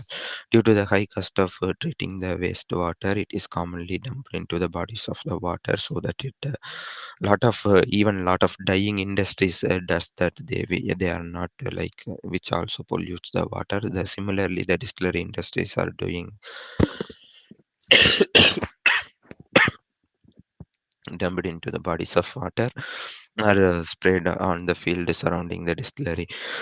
So however, both approaches have seriously affects our soil and water quality.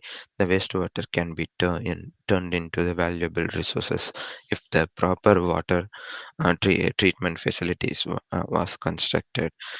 So nowadays a lot of our government is taking initiation, validating the industries to develop the waste management systems.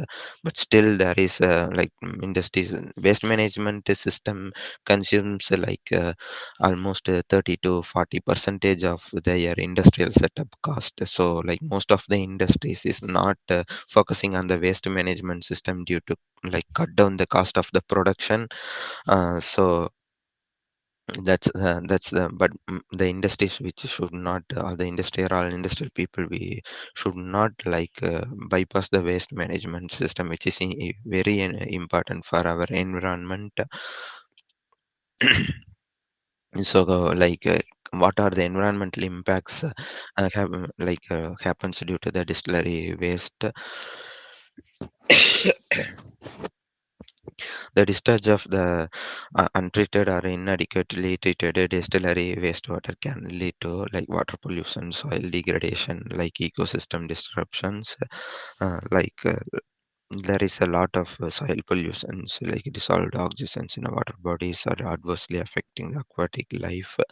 And there is also like aldehydes also, which also binds to the surface of the aquatic, have the aldehydes have the high binding affinities to the organic products or to the skins of our any, even we, like as a human, we go and take bath from such a type of a polluted water. There are a lot of aldehyde compounds, and this adversely affecting chemicals will affect our human like skins, and it which also affecting the aquatic lives. So soil degradation is application, like again, we most of the industries, they like create a lot of dumping areas, so that they uh, make like a well like a structure, and they put lot of wastage, and again it keeps that area keeps one, some of the distillery wells will be like some dumped will be like again some bacteria will digest those, and some of them are just be like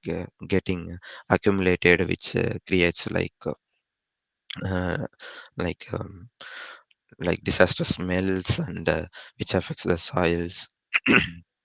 Again, ecosystem interruption. Once if the water is the majority is the water, mainly if the water gets polluted, then ecosystem will be the one first disrupted. So the dark coloration reduces the sunlight penetration into the aquatic system, hindering the photosynthesis and disruption food chains. Yeah. Like spent was also contains a significant amount of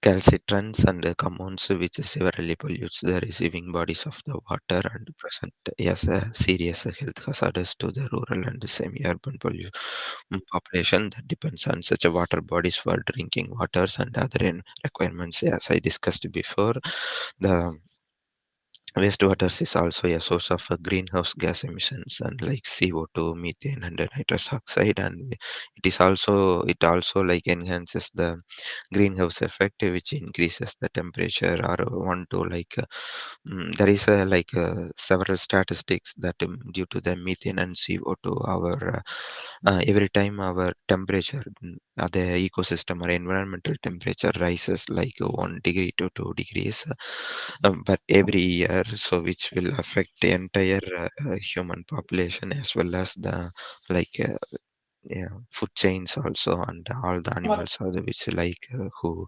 there in our country. And methane is it's also like smells bad. So characterization of distillery, there is different products like high organic loads, dark brown color, acidic pH, and presence of recalcitrant compounds. So, like if we considering the high organic loads, like elevated levels of biological oxygen demands and chemical oxygen demands, indicating substantial organic matters present, and dark brown color attributed to the melanodins, complex polymers formed during the fermentation process. So the acidic acid, like typically low pH levels, contributing to its corrosive nature. So then presence of recalcitrant compounds, including the phenolics and various toxic metals. So the sugars in the distillery waste is like the molasses-based distilleries tends to have more residual sugars, and due to the complex nature of the molasses, this includes monosaccharides, disaccharides, and oligosaccharides. And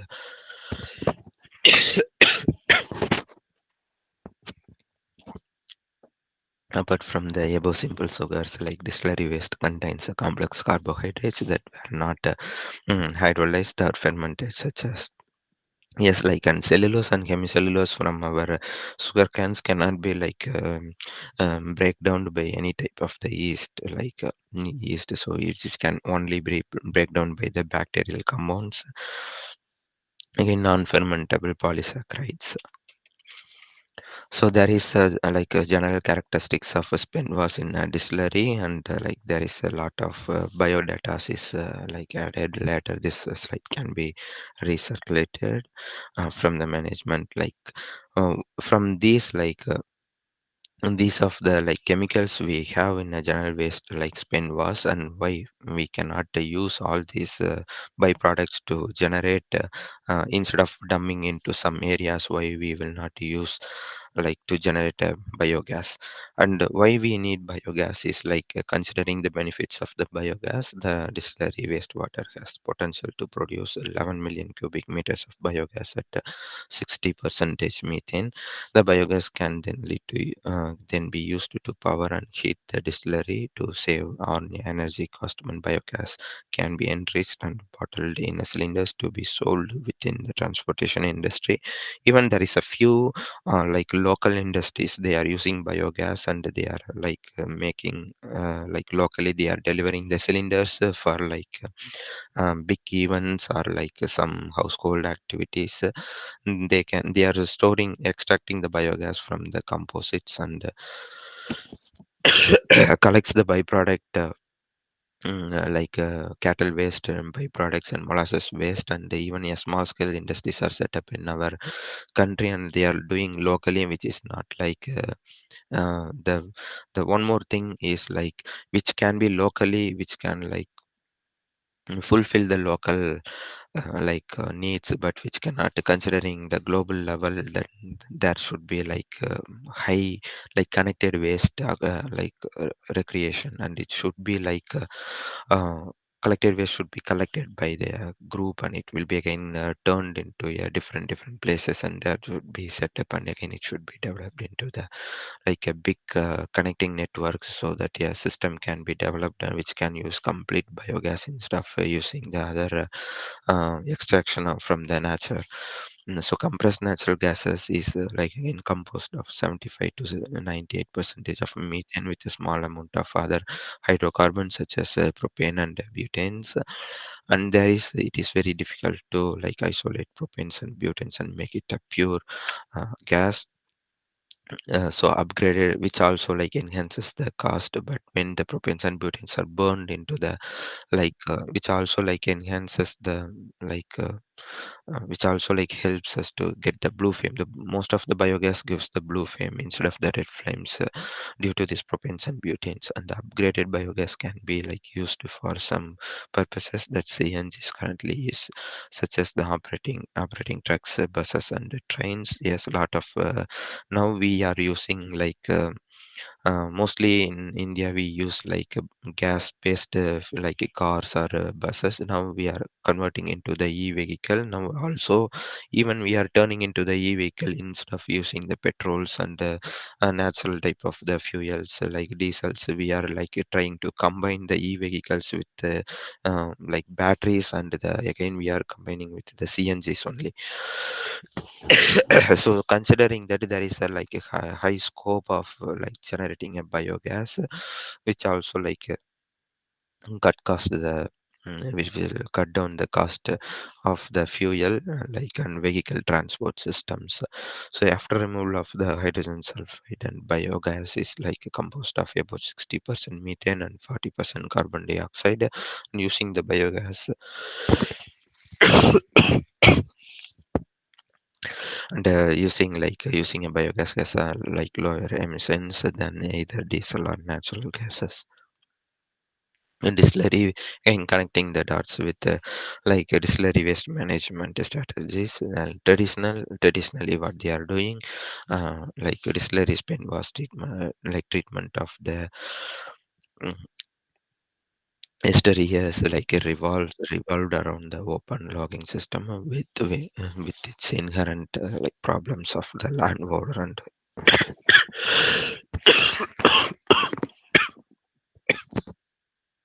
like problems of the land water and seepage into use and degradation and the groundwater. Subsequent to technologies from biomethanation is an improved improve the management of the distillery spin was to change into environmentally friendly, socially acceptable and zero effluent discharge industries. So considering distillery waste management strategies like distillery waste will be dumped into the wastewater treatment plants and they have like biological treatments is using the bacteria, fungi and algae, and they have a different breakdown mechanism of the distillery waste like again, as we discussed before, the cellulose and hemicellulose will be processed separately by breakdown by the bacteria, and again it will be further processed by fungi, algae, and the fungi, algae also like helps in generating degradation, and it's which also helps in generating a kind of vermicompost.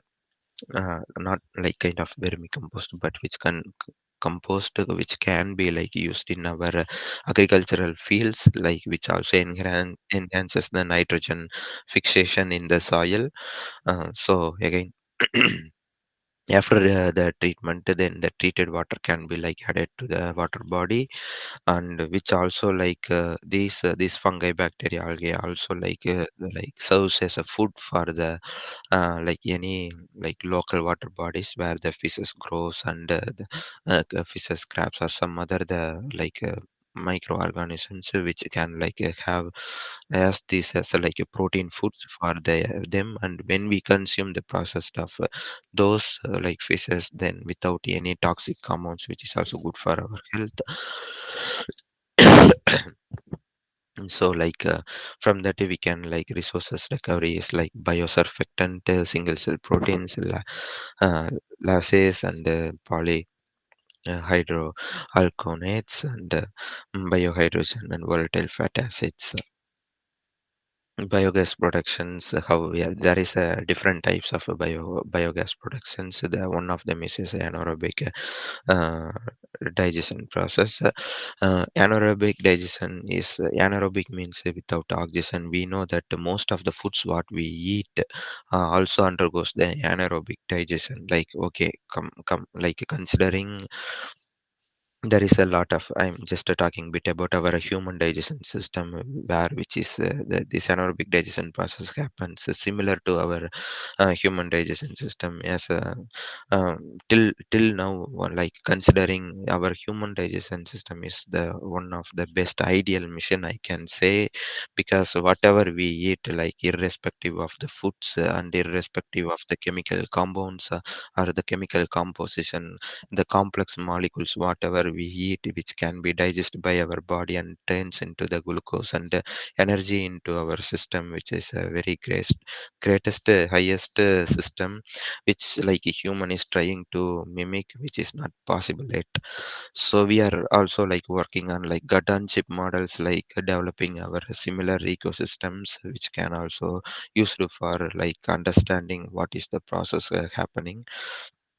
So there is a lot of anaerobic we call that as a good bacterias or gut bacterias in our system. There is a lot of anaerobic bacterias, they like work whenever like we after we eat food or wherever whenever we sleep, whatever the system we does it doesn't care, it keeps working inside our body and it break downs the foods or break downs the complex organisms.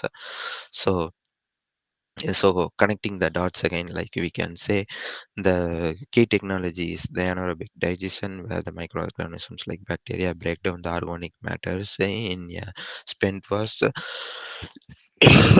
producing the biogas primarily composed of the methane and the carbon dioxide. So again, it will be short form is AAD, is anaerobic digestion is a process that break down organic material without the oxygen. Yes, the bacteria which lives or can live without oxygen. It's a like natural process that occurs in wetlands and landfills, and it can also be used in a controlled environment.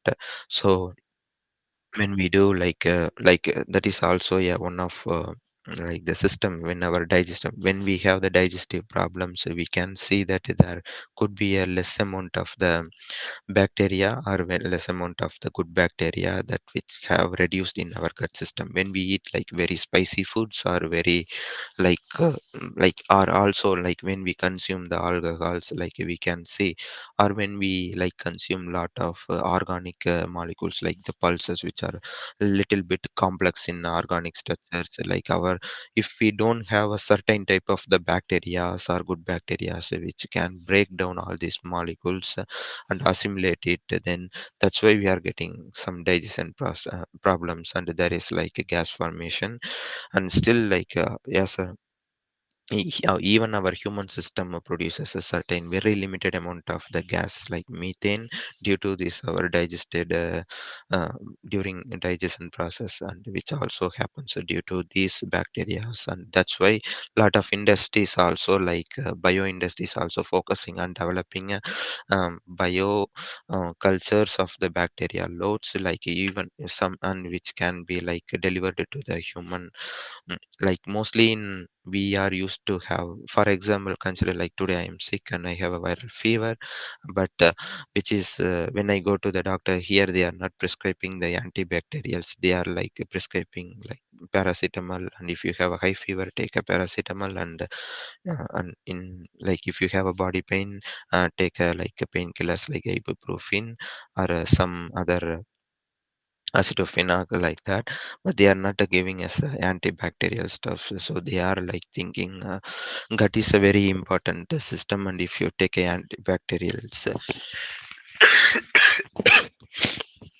they are thinking like yeah, if we take antibacterials, it will digest our it will kill all the good bacteria in our system, and which in turns helps a digestive problem or digestive like which can like again create some other problems in our body. So they believe that gut is the very important system, and the digestion system is a very important system, which if that is maintained properly, then most of the times we will not get a 80 percentage, 85 percentage or 90 percentage, we will not get any diseases to our body. So it is the same process that is happening in biogas system using anaerobic digestion. These molasses and are like from the like distilleries, it is again goes to the pre-treatment process and slightly reduce all the system, because some bacteria cannot grow in like a highly like bacteria cannot grow, because for example some alkynes also like kills the bacteria. These type of toxic compounds like cannot be helpful for growing the bacteria, so we pre-treat to remove some toxic compounds from the like molasses waste, and again we add into the anaerobic system, like without any air circulations, we close it completely. And when there is no air, there is a certain our nature is like designed in the way that if there is no air and there is no light and there is no any external features, then there is a certain organisms that can be generated, or it will like grow directly from the um, from the waste, and it will start degrading those waste, and which will also we can get as a biogas as a byproduct. So the product is like if we don't disturb the nature by itself has their own ecosystem to maintain the nature. Exactly. So considering the biogas consumption, it's like again uh, most of the byproduct is methane. That so 60 to 65 percentage of the volume to volume, and moisture is 1 to 3 percentage, and hydrogen sulfate. And one more thing is after the methane extraction from the like anaerobic digestion, and then if we leave it for sometimes, then anaerobic digestion like turns into highly nitrogen rich waste, which again can be used for our agriculture purpose or any as a fertilizer for different purposes. And so again, this we get some hydrogen sulfide. It is like inevitable from any type of the process we are going on, and nitrogen traces carbon dioxide. So It's a biological process. Briefly, we will see anaerobic digestion is a biological process that break down organic material feedstocks in the absence of oxygen. So anaerobic conditions into like when we in absence of the oxygen we get into the methane and carbon dioxide um, with the help of the bacteria. So again, this is like four phases of the biogas production. One phase is the hydrolysis, and the second is the acidogenesis, and which is like we use degradation process happens there, and again from acidogenesis to the acetogenesis, and again to the methogenesis process. This is more about the like how the process is happening step by step. In biomethanation process description is like a system is based on the concept of a conversion of the organic matters into biogas. Then process of a conversion of organic matters into the biogas occurs through the group of the bacteria.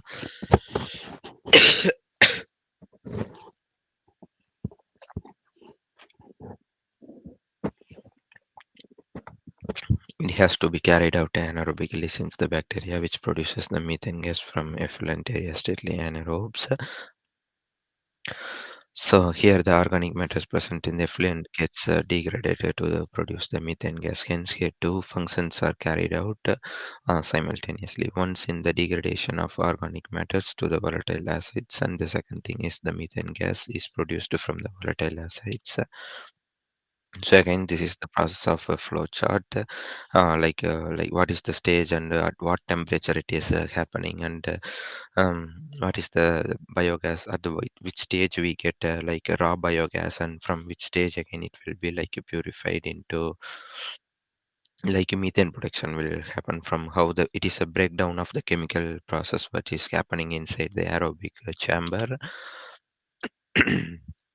So, in a briefly, we see that the distillery spent was sent to pre-processing, and pre-processing is taken to the anaerobic reactor. From the anaerobic reactor, we get a biogas, and again we can purify into make a biofuels if needed for the specific applications. And again, after we leave it for a long time, we get a waste sludge, and this sludge can be used as a biofertilizer, as we discussed before. The other process is a biochemical mechanism of biogas production. Again, this involves microbes involving in a biogas production, carbon flow inside the anaerobic digester, and bacteria involves in a different stage of anaerobic digestion. It is a combination of both steps. So we go the hydrolysis process is the very first step of anaerobic digestion. It's very important as the large organic molecules are not readily observable. Yes, for example, if we consider the molasses waste, there is a lot of hemicellulose and cellulose, which is not easily break down by any chemicals like we use.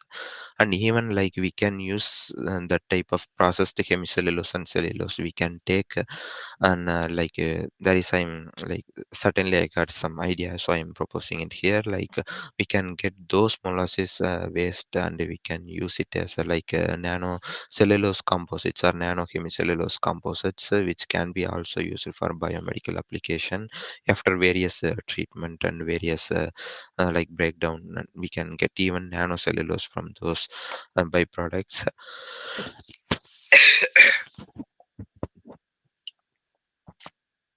So in this step, there are several microbes secrete different enzymes which cleaves the complex macromolecules into the simpler forms. The organisms that are active in a biogas produces during the hydrolysis of the polysaccharides include various bacterial groups such as like bacteriotes Clostridium or Citrovibrae.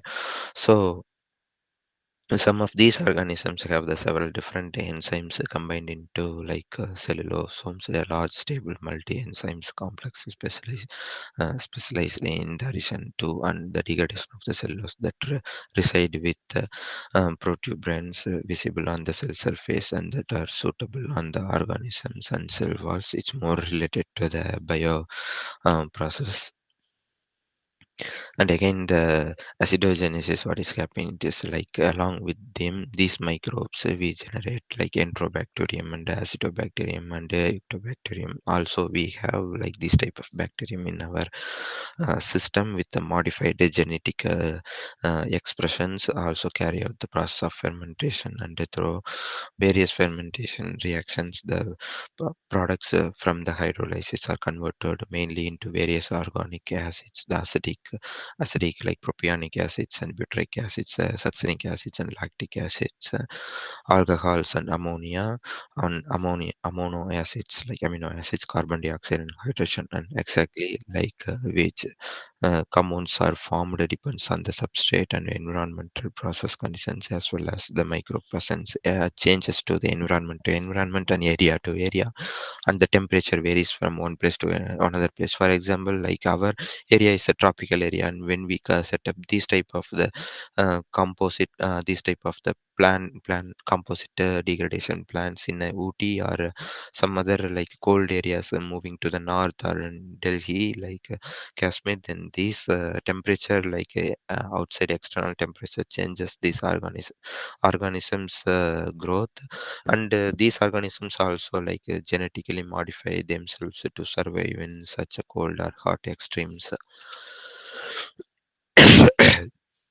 Acetogenesis is like fermented products are oxidized into simpler forms. So the steps in AD process requires a close cooperation between the microbes that carry out oxidations and the methanogenesis that are active in the next stage. The substrate for the acetogenesis consists of the various fatty acids, alcohols, some amino acids, and the aromatics. And in addition to, and at this stage, then there is, if we are able to segregate, it's very difficult to segregate the byproducts, but these type of compounds can be like used for perfusion like synthesis. There's some chemicals gives like woody smell, and these compounds can also be added to have the woody smell as a perfume products, external products. In addition to the hydrogen gas, these compounds primarily form acetate and carbon dioxide, and these organisms are like genera in which they are like numerous organisms that can perform astrogenesis in syntropy with an organism that uses hydrogen gas, and like using these type of organisms for there is a separate research organizations working in developing certain genetically modified organisms which can be used to degrade like even a plastic materials, so that it is evident that decomposition of this distillery waste is much more like possible with these type of organisms. And the final stage is methogenesis, where the methane will be generated as a byproduct follows to obtain the energy. So this process involves the fermentation of various organic compounds with methane gas as the major and end product, or along with the carbon dioxide, hydrogen, and traces of other gases. So methogenesis has the six major pathways, each converting a different substrate into methane gas. The six major substrates used are the carbon dioxide, formic acid, acetic acid, methanol, and methylamine dimethyl sulfate. The most common pathway converts carbon dioxide into the methane through the reduction of H2 or CO2. So the factors affecting the microbial community in AD or biogas process, there are a lot of factors. Definitely, they will be affecting. Is like it is a complex process, as well as I discussed before. The temperature is another factor, and the chemical compounds, how we are processed after the distillery waste, how we are processed the initial stage. So how much we are able to like segregate the chemicals from the distillery waste, which will also like definitely involved in the factors like affecting the microorganisms. So number of factors is like biogas. And so if these external factors will definitely like affects the biogas yield, like conversion of the biogas is one is temperature. I have discussed early as before. So one is the pH. So one is, which is a important factor. Like if the pH goes a very like less than this type of physiological pH, like if it goes less than 5.5, because bacterial growth will make the pH acidic, and in that acidic, and if the acidity increases after the growth of several number of the bacterial loads, then it will like denatures the cell walls of the bacteria, and eventually we will lose the bacterial organism, which is like helpful for digestion the process. So maintaining this, like as people, we keep like checking the pH, and just slightly change like slightly add external chemicals which can utilize the acidic pH. And CN ratio, this is the organic material, plays a crucial role in anaerobic digestion. Again, it has like optimal CN ratio for anaerobic degradation of organic waste is 20 to 35%.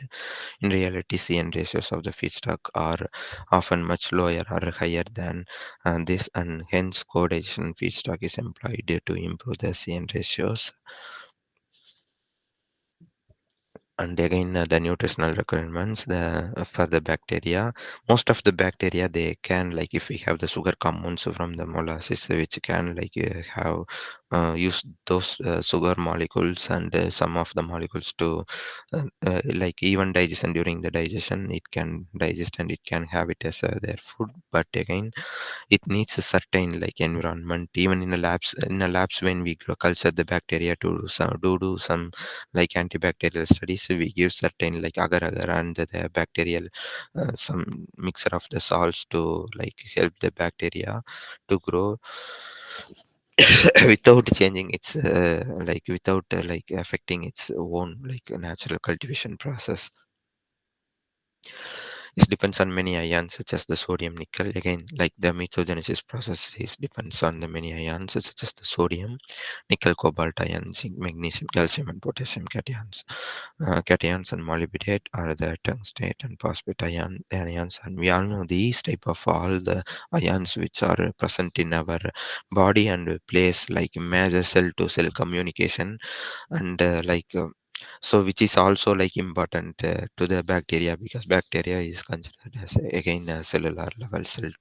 So and which this also helps the bacteria to communicate cell to cell communications, and they like helps to maintain the critical level of the bacterial loads.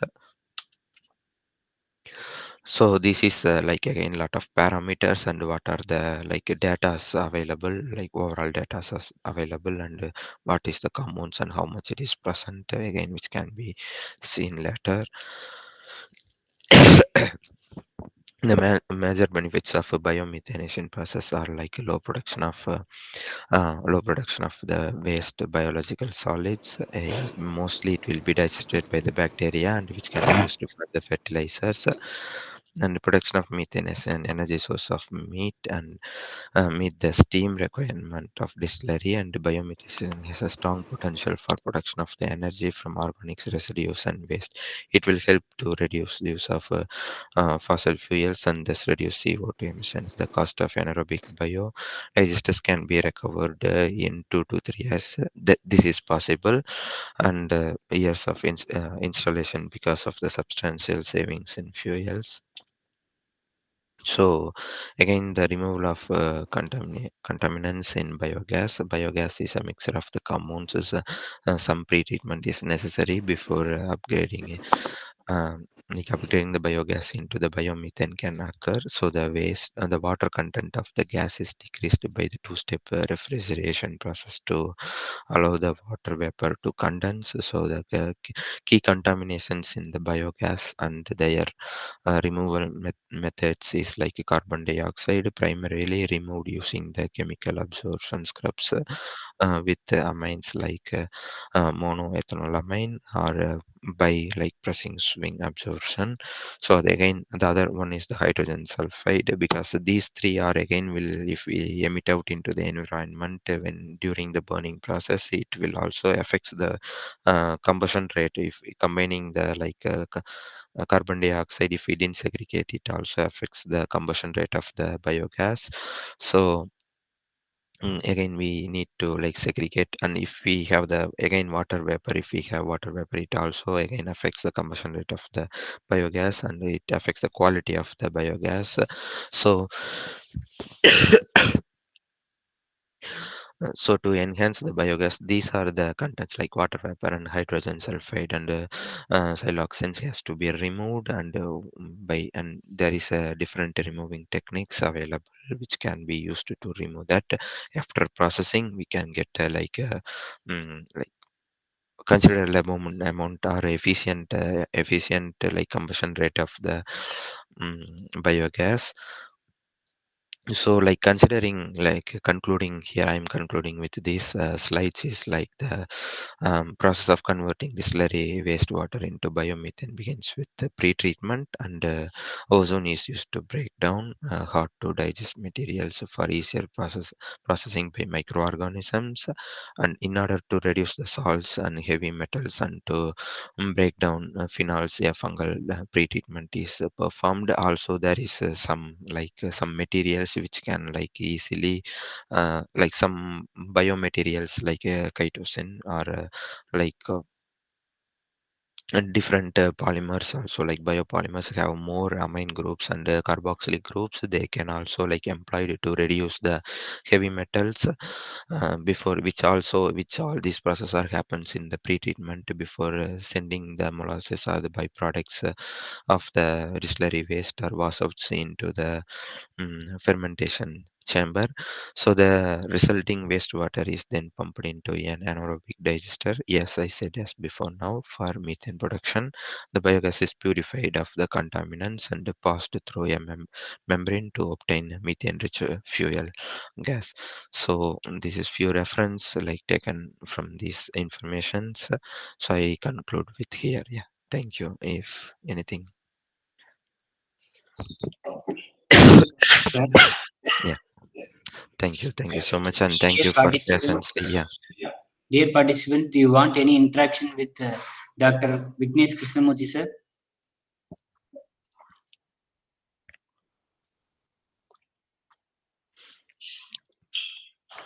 Yes, my field is slightly different from like biogas, but I'm happy to like answer. And if there is any questions, if there is any questions related to like biomaterials or 3D printing, which is also more welcome to like get answered, and I'm happy to answer. Like we are now currently working in advanced 3D printing systems, which is available in a world level of one now UK. First, this idea is developed in the UK by our professor, and now I'm working in that one by using micro valve 3D printing systems. Yeah.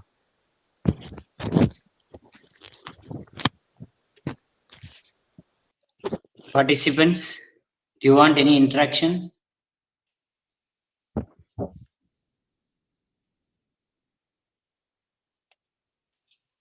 Participants, do you want any interaction with guest speaker? No.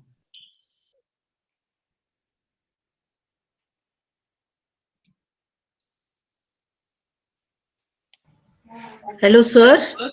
Hello. Are you aware of the distilleries in India or the contact numbers of people who are doing this in the distilleries? Because I write case studies and I want to write a case study about this.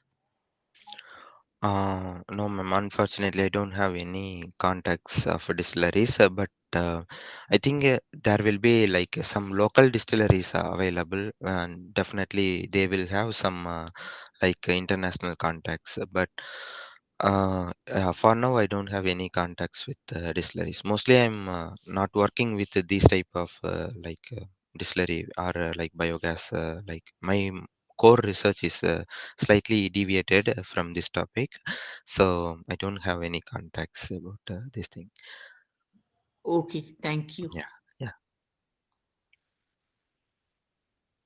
So the questions is, yeah, if I'm happy to answer, like it is not necessary to be the questions related to this topic. I'm happy to like answer any like questions related to biomaterials or like biofabrication or like tissue engineering or anti-cancer applications also. Yeah. Participants, do you want to interact? No. So Sir, nothing. hello. Yes, yes, sir. Yes, sir. Yes, sir. Ask. Is there any possible to enrich the biogas with the hydrogen? We can produce hydrogen separately and biogas separately. Then we can combine together to get hydrogen enriched biogas from the Uh, wastewater. Um, there is possibilities, sir, but again, we need to process hydrogen sulfide because we see that most of the biogas give the percentages like methane is more, carbon dioxide is more. But what we can do is we can make a mixture of different ratios after like at the end stage of the methogenesis after the once the biogas is recovered from that we will be like purifying stage. After purifying stage there is a possibilities that we can combine hydrogen gas into that one, yeah, which will like if we combine a certain amount of hydrogen gas which is also cost effective and which can be like utilized for different applications as a hydrogen enriched fuels. Okay. But hydrogen production itself from the distillery wells is a bit very difficult, and it is possible, but the amount of hydrogen production will be very less. So instead of considering hydrogen production from distillery waste, we can go for water hydrolysis so that we can split the oxygen molecules from the water and can have the hydrogen gas. So and then we can mix the ratio into different ratios with the methane to see efficiency of the combustions, and we can be employed for different applications. Yeah, that's how I would recommend that one, sir. Is it possible to mix with the any other gas apart from hydrogen? So many gases, syngas is there, and acetylene gas is there. It is possible, sir. It is possible, but again, we need to define why we need to combine those things, and what is the purpose of the final application we are focusing on these type of combinations.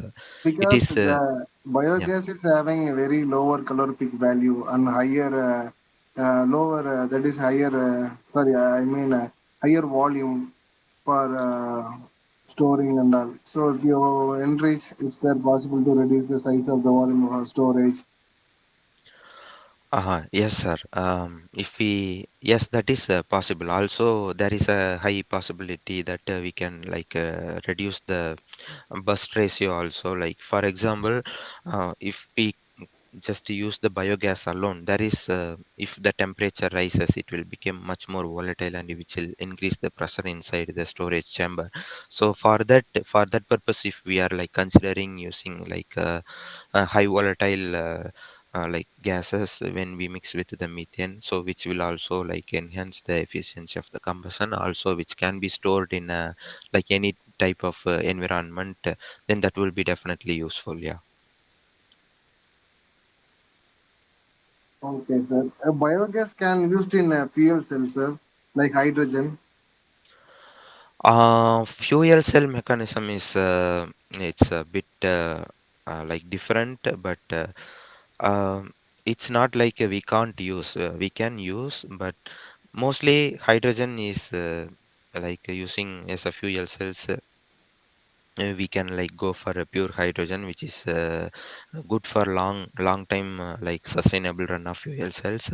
But in if we don't have and this is like a research field, sir, we need to see how much amount of the biogas can be employed in a fuel cells, or if we can design a certain different filtration process, or we define some segregation chambers which can pass through this biogas and which also can be used in a fuel cells or not. But um, I don't have much idea about this thing, but I think possibilities are there, but there is a deep research is needed for fuel cells.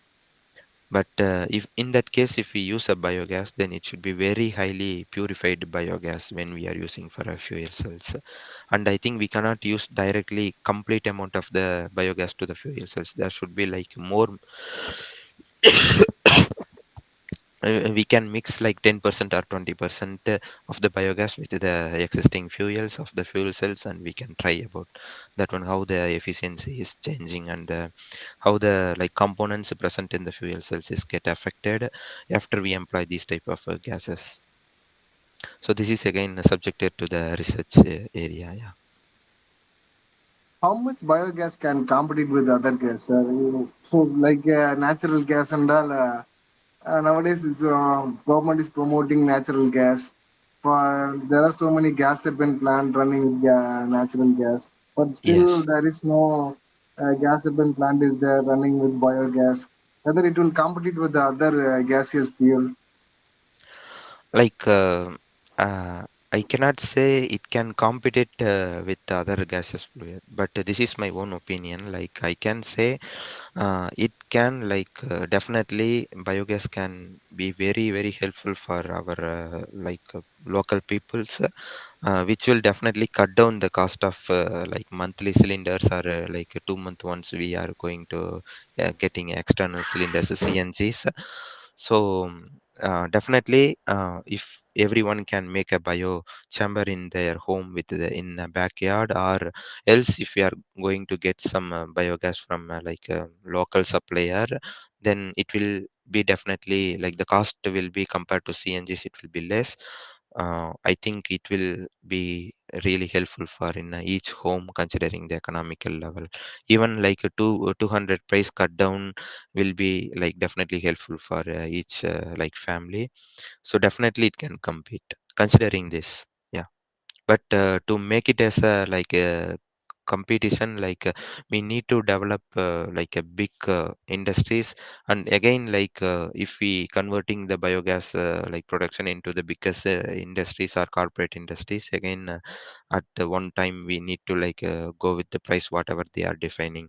So biogas is something that we can make in our we can make a small chamber, anaerobic chambers in our backyards, and we all can like put like day to day wastage, vegetable wastage, and even cattle wastage into that one, and we can like make our own biogases. Or even all can do combine all the waste can be segregated in each home, and which can be collected by a local biogas big biogas vendor. Then they can use those waste, and they can supply the gas back with a reduced cost for their which can also reduce the cost, and which will be beneficial for the community also. Yeah. How we can transport the biogas, sir? um Transport biogas will be mostly I have seen through the metal pipes to the households from the place where we do the biogas. But considering considering long Thank area you. or larger transport, Hello. then we have to. Yeah. Hello. Yeah, considering largest large transport, or a long transport, then we need to consider the temperature also. So it's best to maintain lower temperature than the a higher temperature at our environment during summer days. Then the volatile rate of methane will be very high, so we will not know so that we need a thick walled cylinders, or definitely a modified way of metal cylinders. So considering it is a transport, like this is the way of transport. We can use the CNG transport system also, but it's better to use it in a liquid form. It's very tricky to maintain the liquid form in a methane. So reduced temperature would be helpful for transport. That's why I'm recommending, I was more talking about the local vendors, so it will be easy if we have a hub for a certain distance, so that most of the local households can be get with biogas. In that case, then it will definitely compete with the other CNG or other gas producers. Yeah. So it can be used like liquid form and like LPG, liquefied petroleum. While we can store like liquid form and we can use it like in the gaseous form.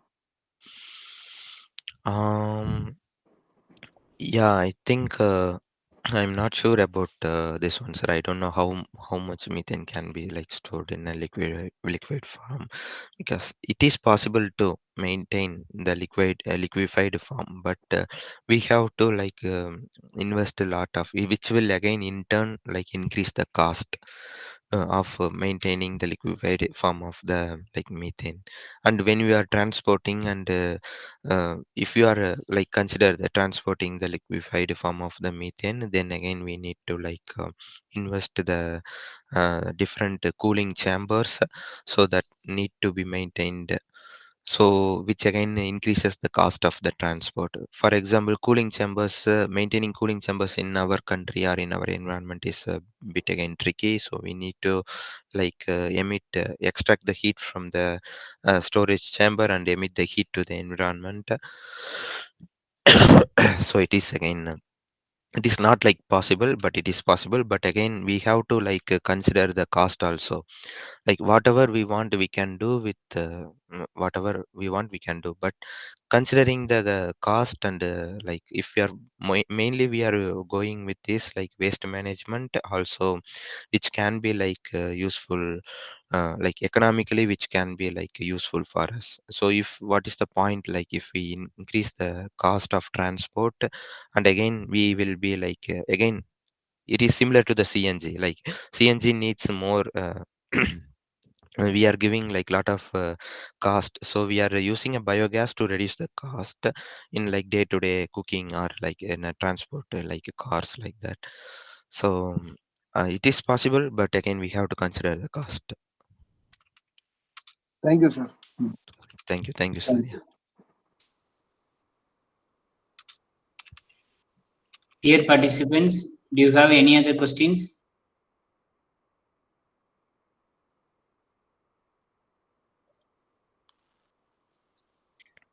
Okay, sir. So now I invite Ms. Aswini, Assistant Professor, Sri Venkateswara High Tech Engineering College, to deliver the keynote address of this session. I sincerely thank our esteemed Steve, Thank you. esteemed speaker for his contribution and valuable information about biogas from distillery waste. Thank you, sir. And here is the concise of this session. Here, this session focused on the potential of converting distillery wastewater into a sustainable energy source using anaerobic digestion, and it also highlights about the biogas from distillery waste is a sustainable, eco-friendly energy solution with significant environmental and economic benefits. With proper process optimization and technological advancement, it can become a key contributor to the renewable energy production. And that's all about the concise. Thank you once again for all. Thank you. Thank you so much, ma'am. Now I invite Sardar R. Krishnan, Assistant Professor, Department of English, Sri Venkateswara High Tech Engineering College, to deliver the vote of thanks for this session. Good evening, everyone. I feel privileged to be here with you today to extend a heartfelt vote of thanks on behalf of Sri Venkateswara High Tech Engineering College. First and foremost, I would like to express our sincere gratitude to Dr. Vignesh sir from Newcastle for delivering such an insightful and thought-provoking lecture on this topic, biogas from distillery. This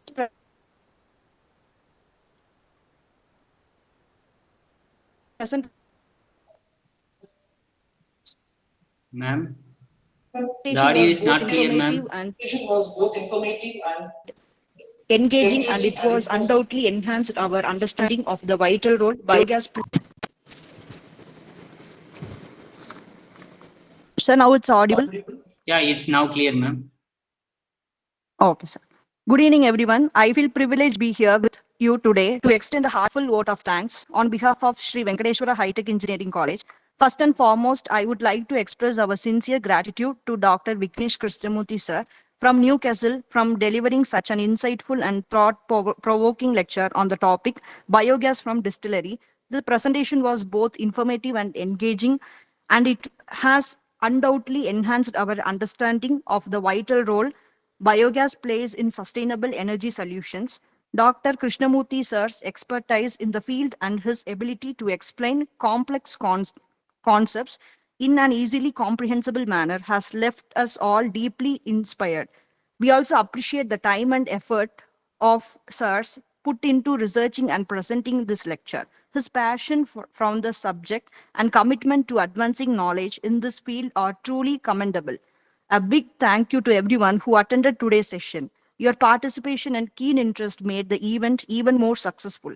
Finally, we would like to extend our warmest welcome wishes to Dr. Krishnamurthy sir and wish him continued success in all his future endeavors. Once again, thank you everyone for being a part of this enriching experience. Thank you all. Thank you, ma'am. Thank you, and I Vignesh also would Krishnamurthy, like sir. to. Thank you so much, sir.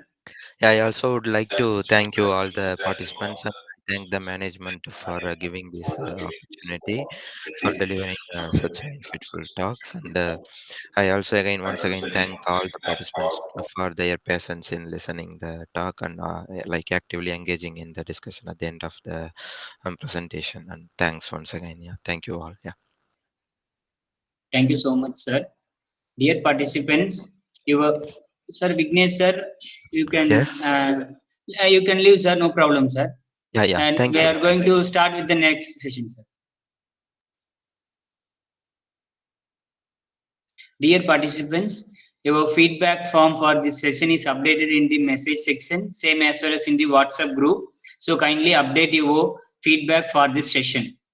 At same time, our next session, session number 13, it's the last session, will be going to start at 5 p.m. So kindly please stay in the same link. We will meet soon. Thank you so much, participants. Once again, I repeat, our next session, session number 13, it's the last session of our FTB. It will be starts at 5 p.m. Our expert will join with us very soon. So we will start at 5 p.m. So kindly stay in the same link. We will start 5 p.m. at sharply. Thank you so much. At the same time, one more announcement. As per our participant request, we are going to plan the valedictory function before the examination itself. It means that followed by the last session, we are going to conduct the valedictory session. So it also going to conclude within 6:45 or 6:30. So based on the tomorrow's session, I'm extremely sorry. Based on the next session timing, we are going to conclude the valedictory function also. So kindly stay in the same link itself. So followed by the valedictory function, we are going to initiate the assessment process.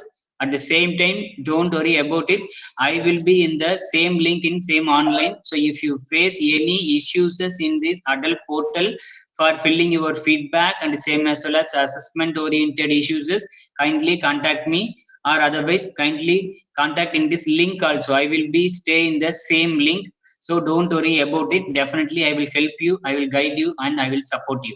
So thank you so much, participants. Please stay up to 5 p.m. We will connect once again. Sir Balakrishna Raja, sir. Sir, good evening. Sir, Can you audible, hear sir? me? Yes, sir, it's audible, sir. Sir, shall we start with formalities, sir? Yeah, yeah. I think the slide is opening. Huh? Yes, sir, I will. Okay. Good evening, participants. I welcome you all for this session 13, last session of this adult 6 days FTP program. Now I welcome Ambika ma'am, Assistant Professor, English Department, to deliver the chief guest introduction. Yeah, thank you, sir. Am Yes, I ma'am. audible? Yes, ma'am. Yeah. Good evening, everyone. It's my pleasure to welcome you all to the 13th session of the Atal Faculty Development Program on its 6th day. I'm honored to have this opportunity to address you. On behalf of Sri Venkateshwara High-Tech Engineering College and the participants, I'm delighted to reintroduce Dr. R. Balakrishna Raja, who set the tone for our Atal Faculty Development Program with his exceptional inaugural session. We are thrilled to have him back, sharing his expertise on anaerobic digestion of bagasse for biogas. Given the outstanding success of his previous session, we eagerly anticipate another insightful and engaging discussion. Please join me in extending a warm welcome to Dr. Balakrishna Raja once again. Sir, we are honored by your presence. Please proceed with your presentation. We welcome back, sir. Yeah, thank you, ma'am. Thank you for the wonderful introduction. I'm happy to be a part of the FDP, and I will share some of my ideas as well as the work whichever we have done with respect to the biogas. Can I have the Shall I share, presentation, sir? sir? Yes, sir. I will share the slide, sir. Yeah. So till then, since we are going to talk about biogas, there are Sir, slides visible, certain sir? ways of, yeah, slides are visible. Can Okay, you sir. go to full screen?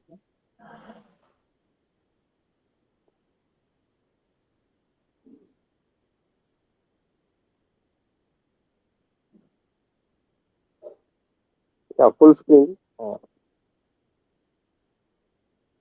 Okay. Yeah, next slide. We'll go to the introduction slide. Sir, audio not cleared, sir. Sir, can you go to the introduction slide? Can you hear me? Yes, sir. Now it's clear, sir. Now it's clear. Yeah. So this is the place where I belongs to, very near to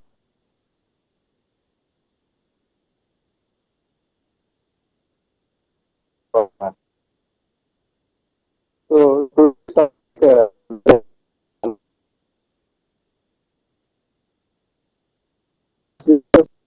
have talked about the circular economy, that is linear economy. Then we transfer to the circular economy. Then we have started utilizing the bio-circular economy. So under these circumstances, the circular economy is what this topic deals about. Whereas we get lot of chemicals which we need to take for the further utilization or using it for a value addition. So value addition under that topic, we are going to use the waste materials and try to adapt the technologies derived from the biotechnology or biological source, that is microorganism, and convert that into a useful product, especially under the energy. And also when we are looking at the key sources, there are certain industrial sources available, of which the bagasse that is derived from the sugar cane is going to be one of the best raw material to start with. Yeah. Can we have the first slide, sir? The next one? This is to harness the renewable energy from agricultural waste. Yeah, next one. So this is what we are going to look at, where already there are certain countries, especially India and Brazil and some parts of USA and the majority of Europe, they are started using the anaerobic treatment of digesting the organic waste. So an anaerobic digester is nothing but which is a low rate system, we say, because it doesn't require oxygen. There are two parts of fermentation, as all of you know, aerobic or anaerobic fermentation, under which anaerobic fermentation we are going to discuss about. Under anaerobic system, the rate of degradation will be very slow. That's what we call it as the low rated system. But when the manure is flowing through the digester, it serves as the main source of some chemical transformation. That is, we are trying to serve the purpose of biomass disintegration as well as reformation, then conversion or the transformation into a useful form. That's what we are going to do.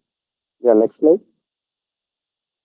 So this the figure which is shown is industrial scale anaerobic digester. Sir, can you go to the full screen? Can you with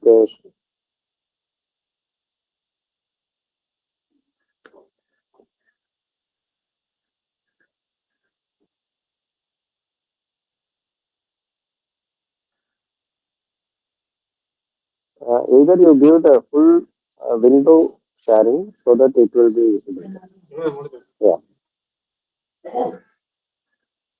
Now you go to full screen. Yeah, under the anaerobic digestion. Yeah, wait. We'll go one after another. Sir. The four key stages. Whereas I initiated with aerobic and anaerobic digestion. Whereas the aerobic digestion, it takes the whole lot of oxygen to disintegrate the complex molecules into the simple one. Whereas the primary form of electron acceptor is the oxygen. Donor is oxygen. From there, free electrons tends to move. So, but in the case of anaerobic digestion, the end product, if you leave it normally, it will be inorganic like H2S formation may be there, in which we are trying to convert that into a form of uh, combination of organic, that is C and H. That's what we call methane. For initially,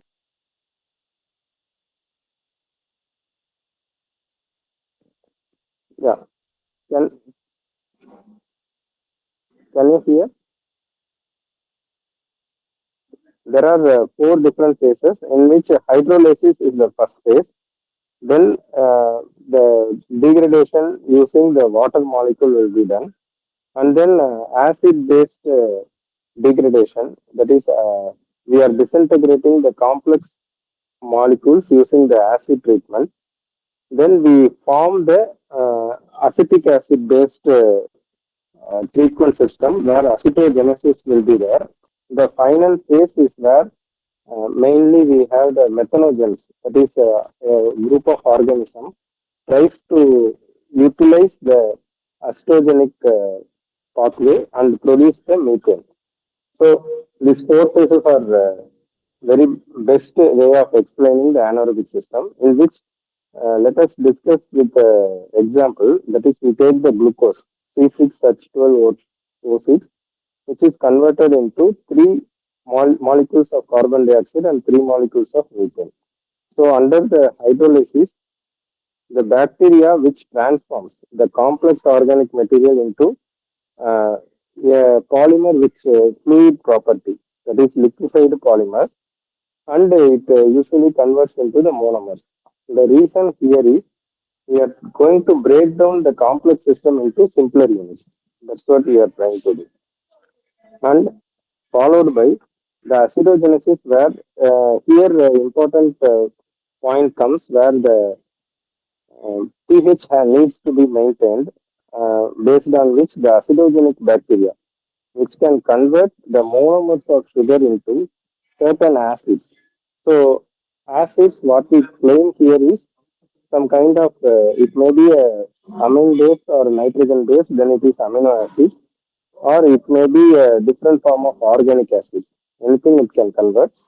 So what is the chemical reaction going on here is C2H6O12, which is added with the CH3COO. It is nothing but acetic acid.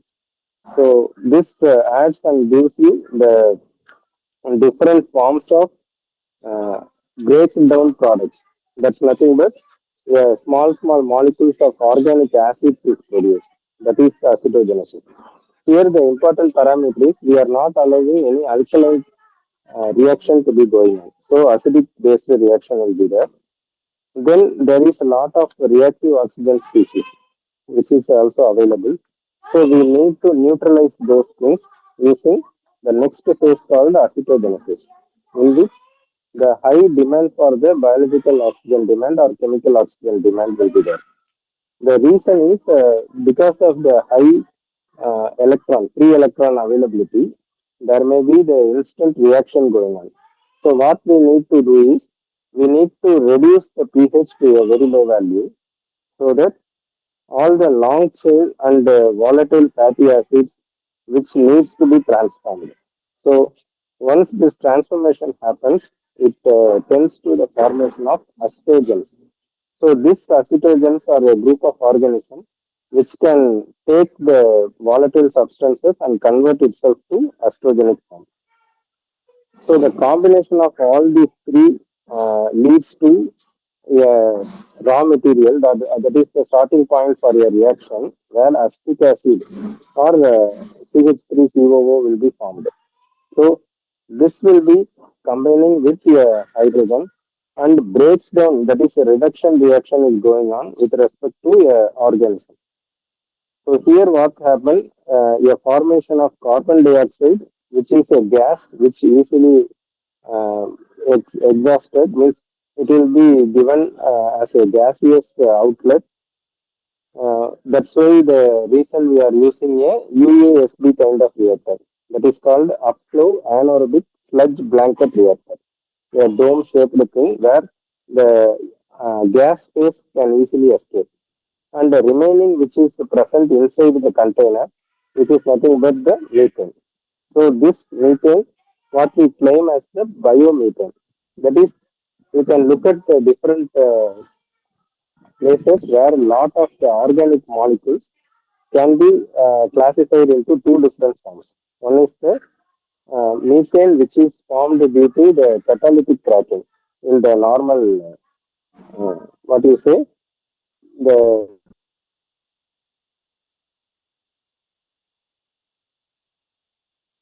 soil, the organic molecule, for example, maybe 500 of years, it will also evolve more methane. So this is the naturally formed methane, and there are certain organisms which is highlighting this methane formation. So this is called biomethanation process. That's what we are studying here and making use of this for our purpose. So I said there are two different phases, that is mesophilic digestion and thermophilic digestion. Mesophilic is between the range of 35 to 45. That's what industry is trying to optimize between the room temperature. That is 30 to 38 degrees if it is maintaining. That ambient temperature is enough for the mesophil organisms. So when a thermophilic bacteria is used, it is something around 49 to 57 degrees, where the thermophiles can very well operate in this region. Both are required for our effective treatment. I have shown the typical diagram of how an anaerobic digestion reactor will be looking like.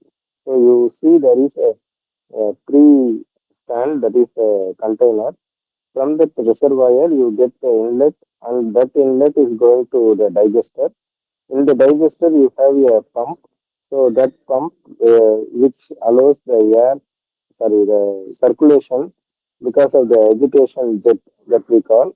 So that pump is given connected to a outlet where the gas phase, whatever produced, needs to be exhausted, and the outlet is collected.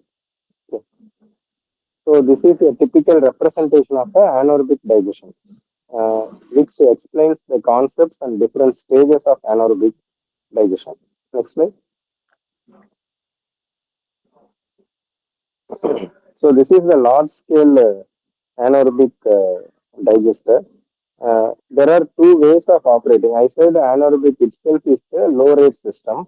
However, due to the industrial compulsion, we need to operate between either low rate or high rate system, in which that is passive, and that is a passive system in which the biogas recovery is an treatment component, whereas a low rate system, we need to flow of the reactor. That is, we are using the methane forming microorganism in which you are getting the low rate production of methane. So why we go for this low rate system is the cost or the economic part is very less. So that is the primary reason we use that. And for high rate system, whereas the methane forming microorganisms are trapped between the layers. So between the layers, if we increase the count and reduce the time of contact between the substrate and organism, efficiently the fast production of or the conversion of organic content to methane is possible. That's what we say that a high rate system. You look at the classification, whereas under the low rate, the hydraulic retention time is comparatively lower. That is what mentioned as HRT. And for the low rate system, hydraulic retention time is almost equal to the settling, where this both are almost same. It means you need to either go for a solid as a settled one, whereas dry digestion is taking place, which is more than 20%, where high solids are handled by the organism. But during the wet digestion, where the water is surrounded with the organism, it is probably less than 20% because there is no such aeration or agitation system inside. So, usually the low solid system tends to operate at a very inefficient way, but high solid system, because of the dry digestion, the continuity of the nutrient is available. So the easy conversion is also possible. So that is what the two variants under the low rate system. Whereas the low solid system for the high rate, it is operated from the 4 to 10 percentage of total solid. It means the biogas which is used to settle using the anaerobic reactor, we are using a kind of baffle. Some modification we are using in the digester. So the baffle can be constantly or occasionally rotated to make the turnaround of the soil components so that easily the contact between the organism and the what you say the source is established. Once it is available with the acetic acid, it is easily converted uh, to methane as well as the carbon dioxide. So the carbon dioxide also, when there is a baffle utilized for the high rate system, it is highly recommended because the accumulation of carbon dioxide may increase the pressure inside the reactor. So a baffle is required for this kind of systems. That's what the best way of using this system is upflow anaerobic sludge blanket reactors. That is very well utilized for this purpose. So difference is given between the two main types of reactor. You can look at the diagram given at the right side bottom corner, where the mixing is required for the high rate system due to the pressure variation, etc. But for low rate system, you have different grading zones. What are the grading zones? You can look at the digested sludge and digesting sludge and supernatant, and over that you have the gas. So the gas will be constantly coming out because of the slow process. So that's the major difference. When you look at the total time requirement, it may take 30 to even 60 days for the low retention system. But high retention, we expect to complete before 20 days. Usually it is less than 2 weeks. So with this understanding, I think we can get into the concept of, next slide please, concept of how this kind of reactors can be used when a bagasse. Hello. Yeah, next slide.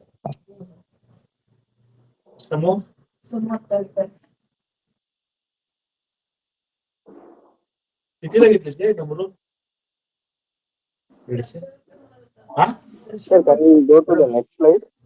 Am I audible? Yeah. I think there is some.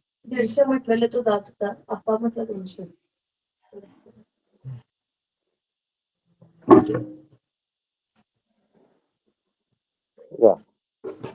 So there are two primary high solid technologies. Plug flow is nothing but we have a continuous flow of the input as well as recovery of output will be there. That is plug flow. And dry fermentation is what we are talking about, the low rate system where the sedimentation is very slow. Simultaneously, the conversion will also happen. So in this case, the plug flow allows more contamination to happen. But whereas the dry fermentation, because of less moisture content or less waste which is surrounded, you get a better conversion, and also the quality of the bacteria reproduction and replication will be very efficient. And this plug flow, you cannot have the same kind of organism which is continuously being used in the column. Let's assume we are having less than a meter of tube. In this tubular kind of thing, we are using a reactor. We are using it as a reactor, whereas this passage is not continuously being monitored or continuously being used from the same space. So once the reaction is happening, it needs to convert into the end product. Whereas in the plug flow, it may not 100% conversion is. Before the conversion also, it can pass. I think that there are some questions in between. I can answer. Hello, Thiru, can you please mute everybody? There is some disturbance. Thank you. So this is what the plug flow as well as the uh, how to handle the low solid anaerobic digester as well as low rate system for the effective utilization. You can look at this video which is going to.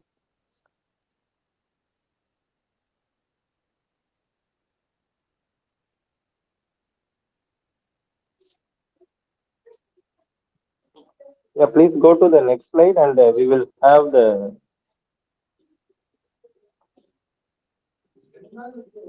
video. Yeah, you can play the video, sir. Please.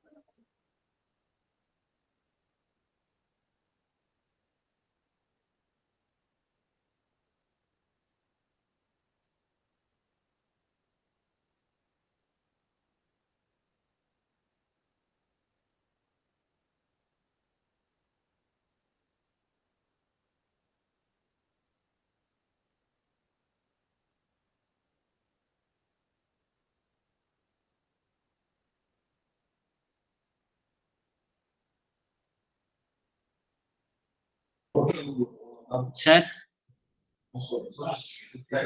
Yeah, video. You go sir, to the we are unable slide. to play this video, sir. Uh,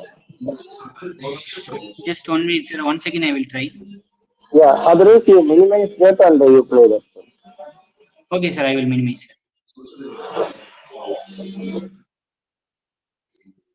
Sir, you want a presentation, right, sir? Yeah, Sir, I will give, sir. no, I don't I want. will give the rights. Yeah, I given, sir.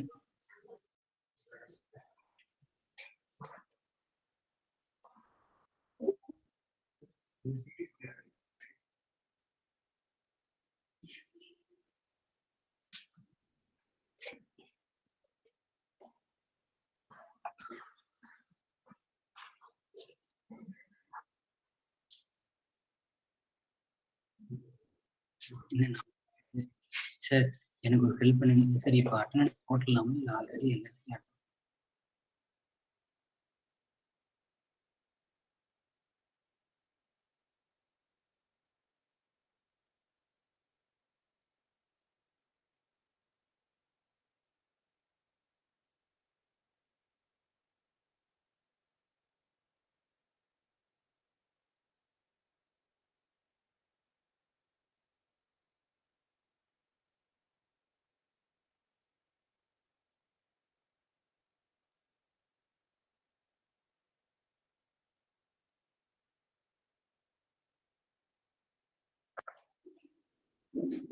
Sir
So the video is, can you able to hear the sound?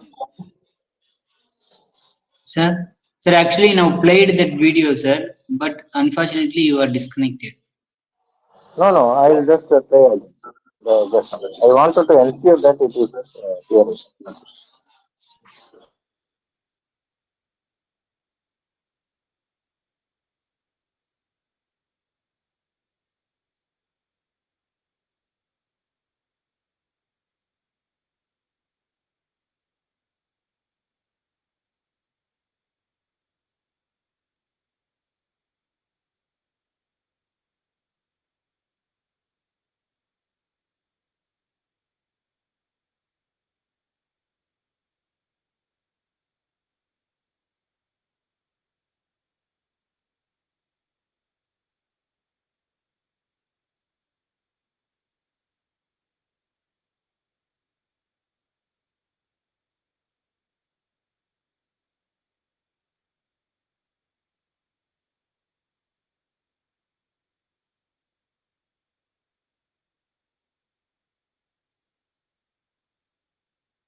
Sir,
sir, what happened, sir?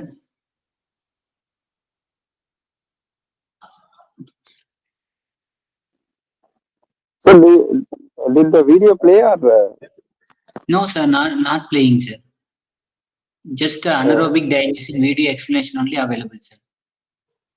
Sir, if possible, you share through WhatsApp, sir. I will try to share. Okay. Sir, but You just you can share the screen, sir. Just, PPT, sir. Okay, sir. Okay. yeah, you share the PPT Okay, and sir. you minimize the PPT and you give the play. It will be inside the. Sir, wait, sir. I will share.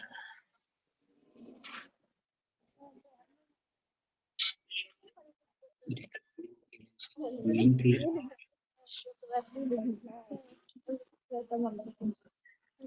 You are opening it as a Google slide, huh?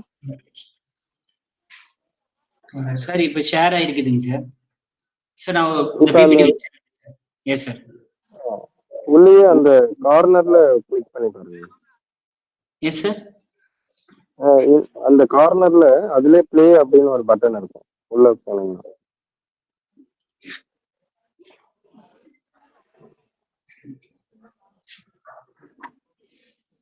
அதுல கீழே கீழே கார்னர்ல இருக்கும், அது வரலையா? நீங்க Google ஸ்லைடா இருக்கா slide? Sir, no, sir, there is no option like that, sir. Okay, okay. Okay, you give full screen, sir, no problem. I think, Next slide, sir. Yes, sir. yeah.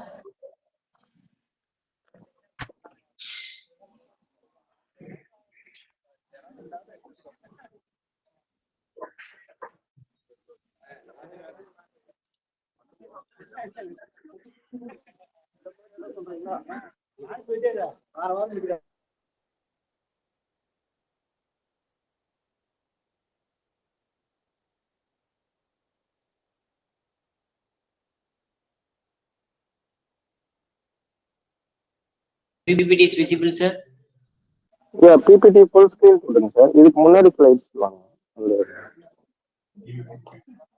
நம்ம அனாரபிக் டைஜஷன் கம்ப்ளீட் பண்ணிருக்கோம்.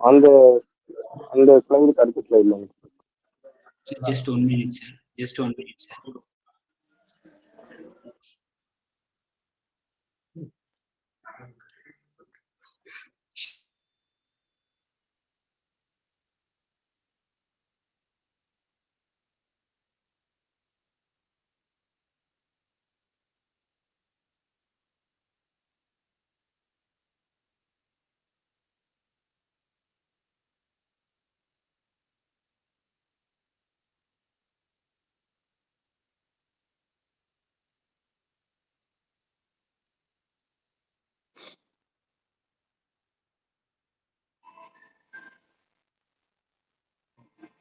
Sir, is it okay now, sir? Sir? Hello, there are 2 videos I added, not this one, before the previous slide. Previously. Yeah, previous. இதுக்கு முன்னாடி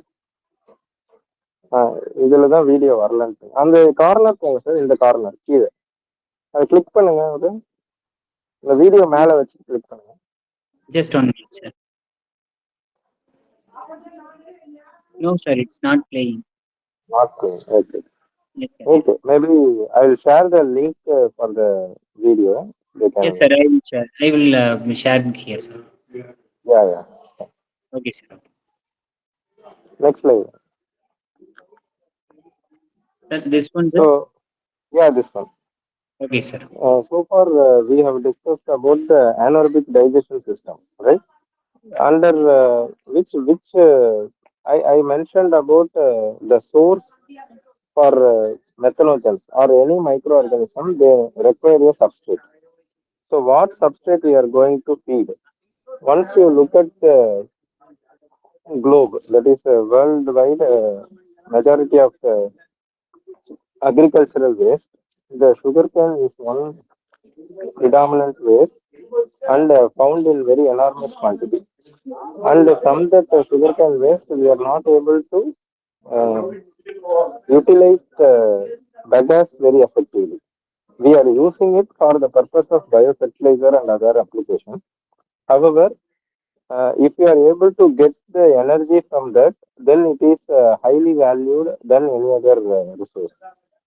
So in that aspect, they have started using agricultural waste. Any agricultural waste can be used, but specifically bagasse, because we need to understand its chemical composition. So how we process that? We take the sugarcane plant and we mill that and cut into pieces and we extract the juice, and we are using the juice to produce the sugar and the molasses. And after certain fermentation, we get a kind of liquid. So that is being distilled to get ethanol. The another product which is nothing but vinasse. Vinasse is also produced. You can look at the diagram how the vinasse looks like. So this is the overall process. This vinasse, if we are using it for certain application and produce, yeah, with this vinasse we are using it for some application and they use it for the energy production, then it will be a wonderful circular economy basis. Okay, that's what the people have done, and it is done almost some 30 years before. This is being implemented in all the industries. You could have seen many of the sugar industries, they will have their own cogen plant, that is cogeneration plant. In the sense, they generate electricity using this bagasse and run certain digester, that is biogas digesters, using anaerobic organisms, and they in turn give the electricity to their state government or the central government. This is being practiced, and they get the compensation based on the power sharing. So this is for your information. Whereas how we are utilizing this for our further analysis. Let's look into that. I am going to give certain statistics which we have worked along with the team of my students earlier, where we have taken the sugar cane and we have analyzed and got certain results. That is, what is the composition and how much percentage of different fibers, hemicellulose are available. All these things are given there. You please go to the next slide, sir. Yeah, in the next slide, I will show the different data for the sugar cane. Yeah. So you in all the slides from hereafter, they say different parameters will be listed on the left hand side, left hand column, and their unit is given. And the vinasse, either it is produced by autonomous, that is, we take the vinasse is nothing but the byproduct obtained along with ethanol, right? So this vinasse we are taking it in two different parts. That is the we directly convert the molasses and take one product, and second grade or third grade molasses which we collect, and the collected form is also taken in the next annex. So two variations of vinasse will be there, and then a filter cake. Filter cake is nothing but the press mud. What you call press mud. During the operation, you get lot of bagasse which is being shattered. So that from the juice we filter and take that, and bagasse directly we get out of the milled cane products, and then the wastage, that is called silage or straws. So all these category of things are analyzed for different parameters as well as components. Components are nothing but carbon, nitrogen, phosphorus, sulfur, calcium, sodium, potassium, magnesium, along with the different total solids, viscosity, and chemical oxygen demand.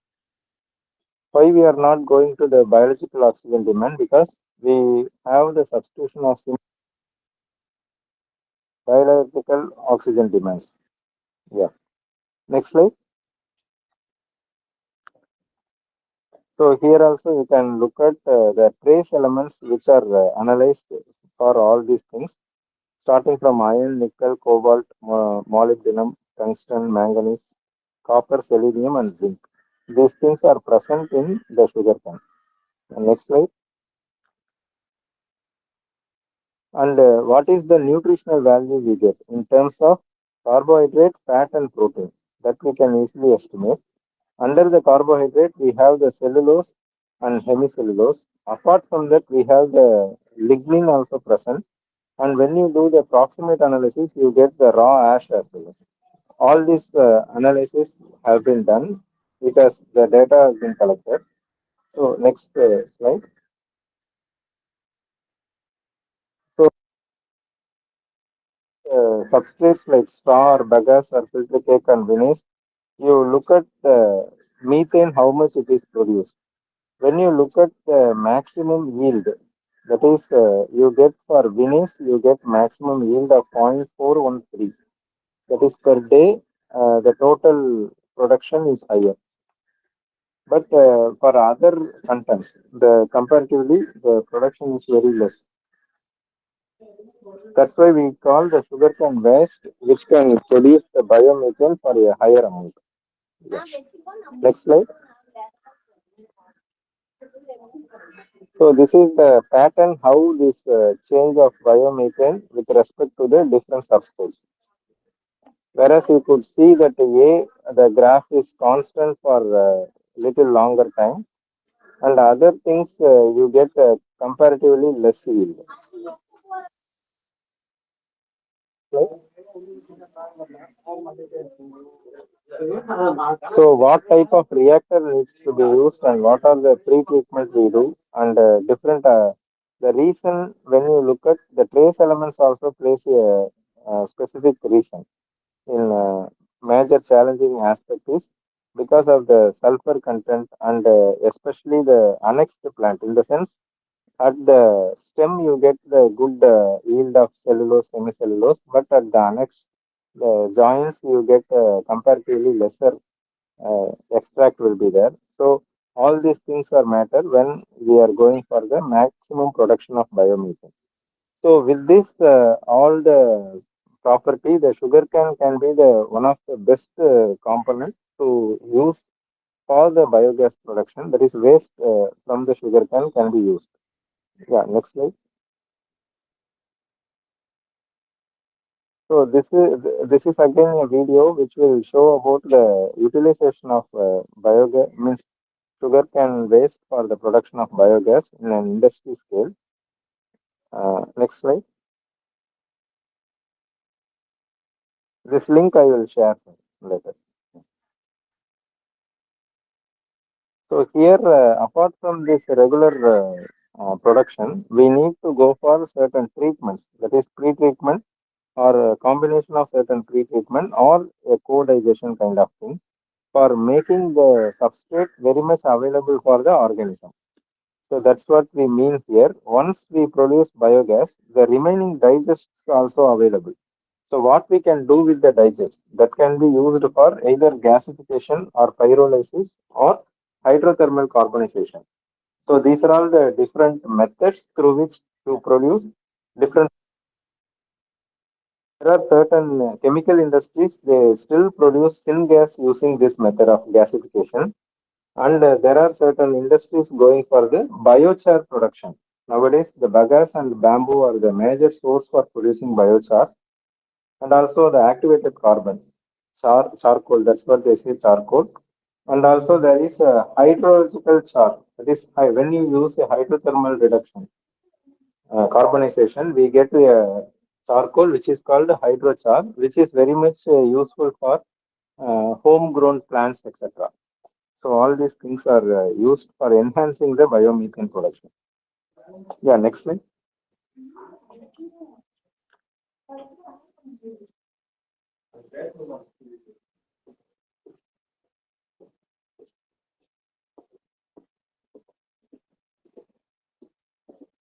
Yeah, with this slide, the importance of using this sugarcane bagasse. So once you produce a biogas and ultimately either go for a CNG or a kind of hydrogen or a kind of hydrogen, of course, we need a costliest MFC usage. Yeah, highest power consumption will be there. Also, the economy is higher in the case of MFC. But apart from that, we will go for this conversion with respect to the CNG, which is comfortable and with less investment, we can produce more amount of energy as well. So that is being practiced nowadays. So if you look at the economic analysis and the life cycle assessment, so far it is very sustainable and also all the pressing challenges of the society is also faced in terms of energy demands. So that's what we take this as the one of the key ingredients. Because if you look at the Brazil and Cuba and then India, the three countries which have very large space for the handling of sugarcane and its bagasse, and we are very well utilizing the plants for production of all your energy demands. So where we are using, majority we are using for transportation, and you look at 63% we are using it for the farming side. And upgrading and certain tasks with respect to the energy upgradation, instead of using boilers or thermic fuels, this bagasse based energy is also used. So this is the overview of how this anaerobic digester works and how our sugarcane bagasse can aid as the raw material or the substrate for the organism. So, okay, next slide, please. Next. And these are all the regions where this biogas is being, yeah, next slide. Regions where the biogas is being used, especially if you look at your UP is highly utilizing, and the next level we can say the Karnataka and the Tamil Nadu, we are having the largest cultivation of sugarcane. So this crop production can be very well suitable, and it's not alien to the environment, as this is an eco-friendly approach as well.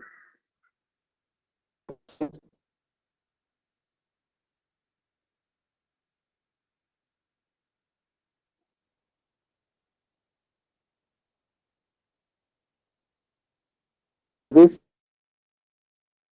Sir, that's all slides, sir.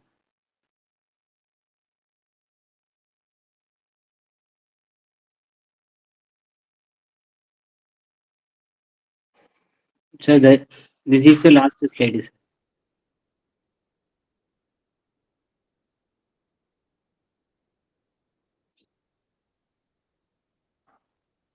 region where majority of the community based how we are utilizing this sugar cane. That's what I have given here.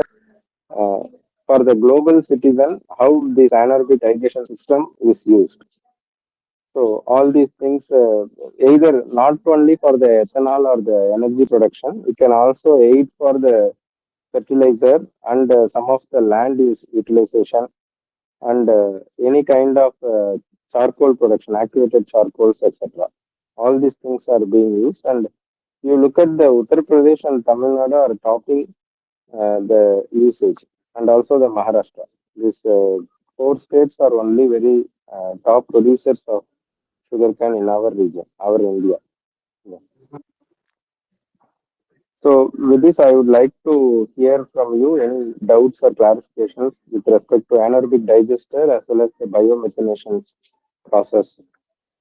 Uh, Sorry, I could not play that both the videos. Maybe I will share the link or through the organizers. Yeah.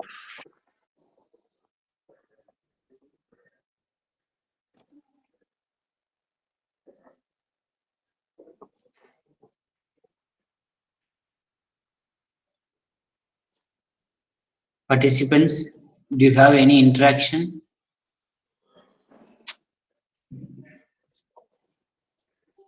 Participants, do you have any interaction with session speaker?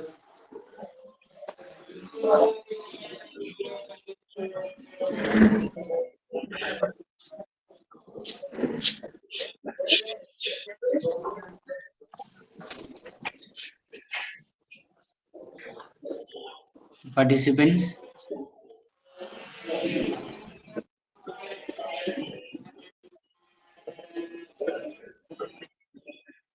participants, Hello, sir. yes, ma'am. Yeah, do you have any contacts in distilleries where this is being done? Sorry, ma'am. Do you have any contacts in any distilleries where this is currently being done, where I can talk to somebody? Ma'am, I think all the sugar plants, you look at the Pune sugars, Andhra sugars, everyone will be doing this because converting the product means they half, get the half profit, right? They try to utilize the maximum to for their benefit. I think all sugar industries are doing, ma'am. You can contact. Many industries are doing this. Okay, And but is it probably part of people the who are, ESG reporting? yeah, definitely they will do. Because this is Because governed by I the have searched government. It's online not, and I didn't find any details. maybe if you look at that Chamber of Sugarcane Association, that also is available. You can contact through them. I don't know whether the factory people directly react, but it is possible that Okay, the association may be helping you. okay, Through all them, right. these things I'll do can be that. approached. Yeah. Also, this is governed by the government. For example, when you are producing ethanol, it comes under the Okay, direct excise officer. You have a separate division under the state government and central government. They will take care of the production of ethanol because it cannot be produced without the consent from the government. okay. Are you talking about the Indian Sugar Mills Association? Is that what you're talking about? Yeah, Indian Sugar Mills Association, where they, I think Uttar Pradesh only it is there, right? Right, right, right. Yeah, they will only take care of all this. And they are into the policy also, uh, making the policy. Okay, all right. Thank you. Yeah, thank you. Participants, any other interaction? Participants, any other interaction?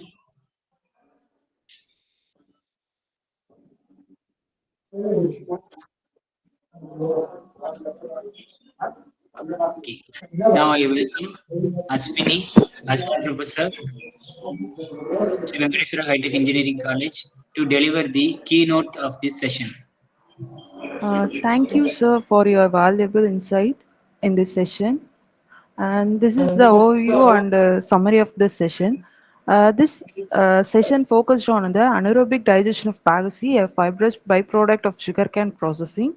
And our speaker explained the potential of bagasse as a renewable energy source and its role in sustainable waste management. And highlight of this session is that bagasse, through challenging due to its high lignin content, holds immense potential as the feedstock for biogas production with advancements in the pre-treatment and microbial energy. Its feasibility for sustainable energy generation can be enhanced. Our speaker also emphasized the need for further research and industrial adoption of the technology. And thank you for this opportunity. Thank you, one and all. Thank you so much, ma'am. Thank you for the summary also. Thanks for any further questions also you can email me. Yeah. So thank you so much for your contribution for this FTP, sir. Nearly you have taken two number of sessions in this 6 day FTP. Now also you are discussed a detailed explanation about the anaerobic digestion process in biogas production. So thank you so much for your contribution in this FTP, sir. Yeah, definitely. And thanks for the principal sir as well as Ramalingam sir for involving me in such an extended, wonderful opportunity. And I'm happy to collaborate if anyone interested under these areas as well. Thank you. Thank you so much, sir. Dear participations, based on your request, our validatory function is going to be start very soon. So please stay on the same link. So we will going to initiate the validatory function. After the validatory function, let's say as per our schedule, 6:30 to 7:30, we are going for an assessment test. So please wait for the same link. We are going to initiate our validatory function very soon. Thank you so much, participant. You just wait few minutes. We will come back. Yeah, thank you, and I will leave, sir. Thank you, sir. Thank you so much, sir.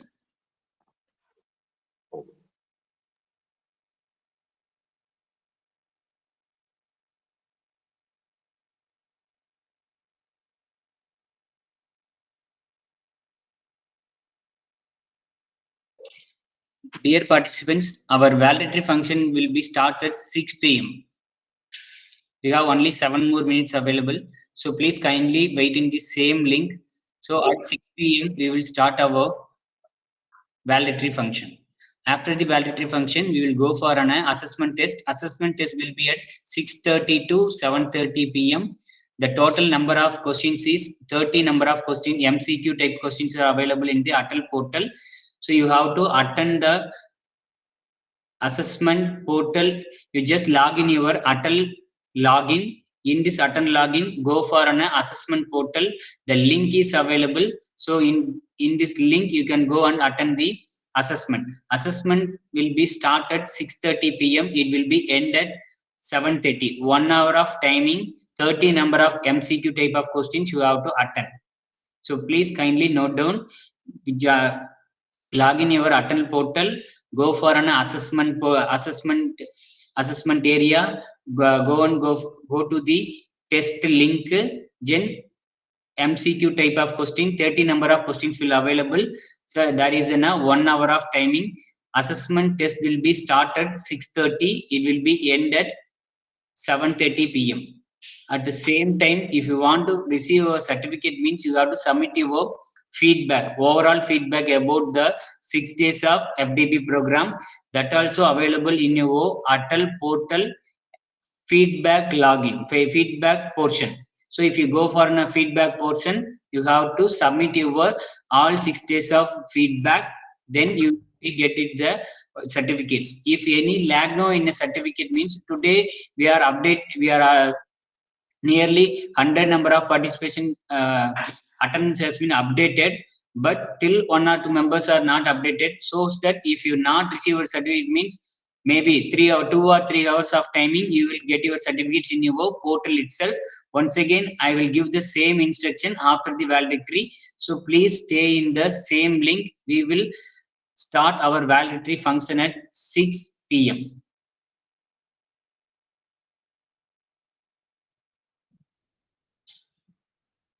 Good evening, all the participants. Sri Venkateswara High Tech Engineering College, Autonomous, Gopchittipalayam District, Tamil Nadu, organized the Atal online 6 days faculty development program 24-25.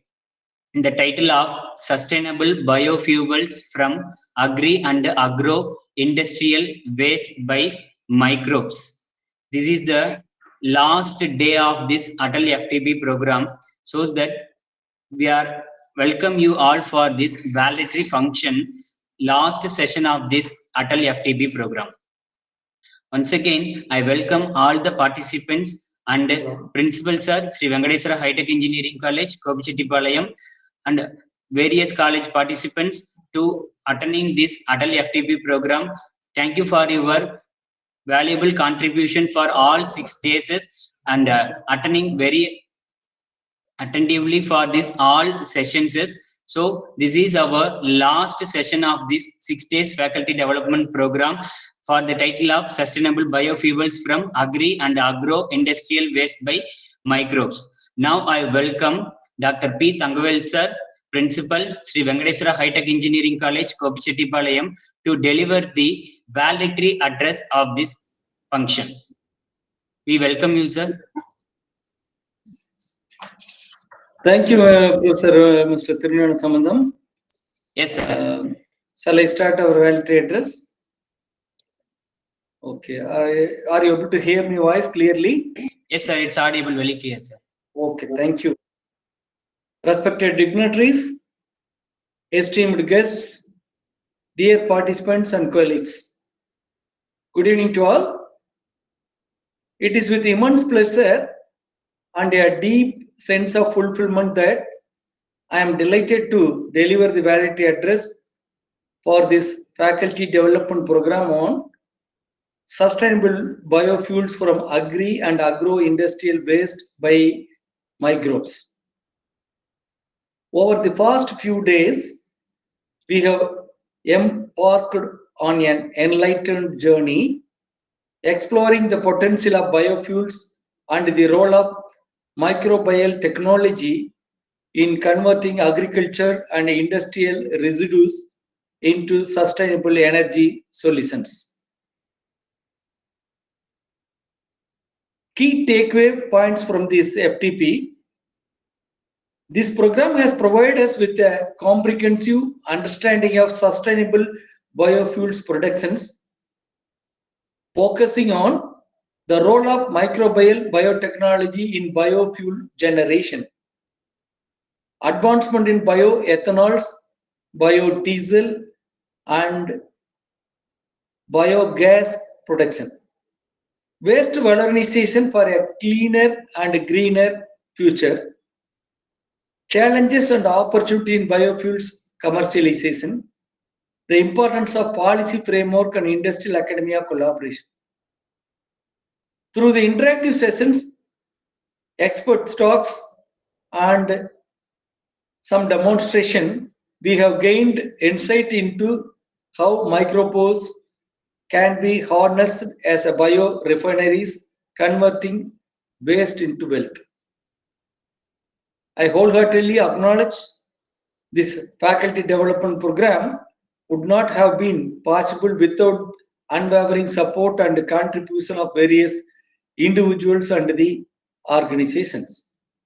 Our esteemed resource persons and experts have given insightful lectures, research presentation, and thought-provoking discussion have greatly enriched our understanding.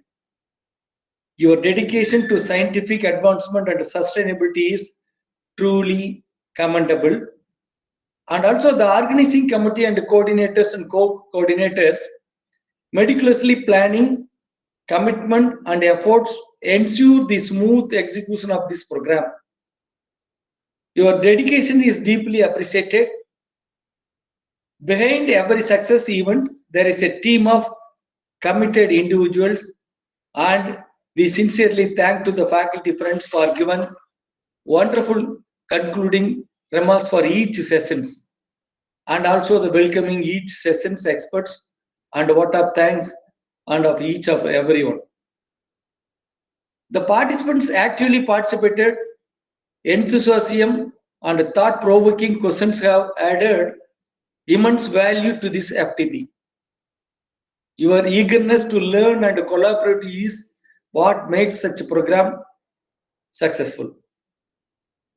The institutional industrial partner support and contribution have been instrumental in making this FTP a success.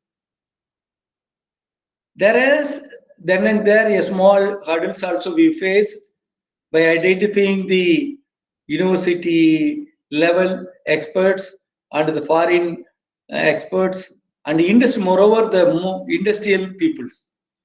The industrial experts are sometimes they are all not able to find correct time to address because they are all busy with their schedule. Even then, our request, they make them to possible to support this FTP in a great way. I wholeheartedly thank for them.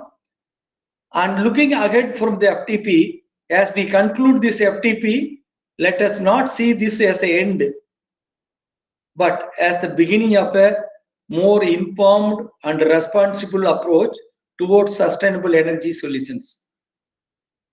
The knowledge we have gained should inspire us to innovative, collaborative, and contribute to a cleaner and a greener future. Let us move forward with the commitment to translate ideas into action, bridging the gap between research and real-world applications. Together, we can pave the way for sustainable future where biofuels become a viable alternative to fossil fuels.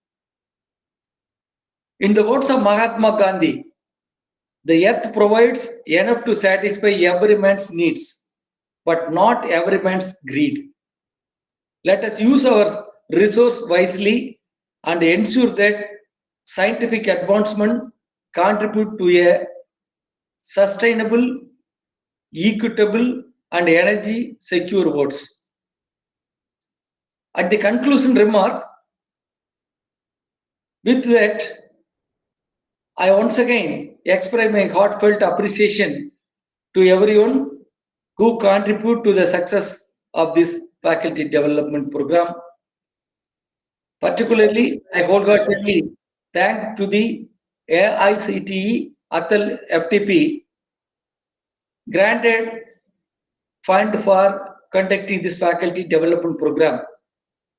As I said in the welcome address of the first day, the AICTE is given an approval for in the middle of the February, but we are unable to conduct the program because of the small issues with identifying the guest speakers and as well as the other schedule. So we requested them and they are given this date, and we have successfully now concluded with this 6 days program. So I once again express my heartfelt appreciation to everyone who contribute to success of this FTP. May the insight and collaboration forged here continue to grow and brings transformative changes into the field of biofuels. Wishing you all continued success in your academic and professional endeavors. And we would like to have more programs on not only the Atal FTP and also other FTP in our campus continuously. I request the participants to attend these kind of programs, not only this related to Agri and Agro and biotechnology and also the various department program. Continue to make our good relationship, and we are always helping to enrich in your knowledge wherever, whatever the program we are conducted in our campus. So with these words, I thank you, and let us continue working towards the cleaner, greener futures. Thank you very much for all the participants for their wonderful support and the organizers in a grand way. Thank you very much. Thank you. Thank you. Thank you so much for your nice address, sir. Now, I request our participants, any of them willing for giving the feedback about our 6 days of FDP. Dear participants, general feedback about the FTP.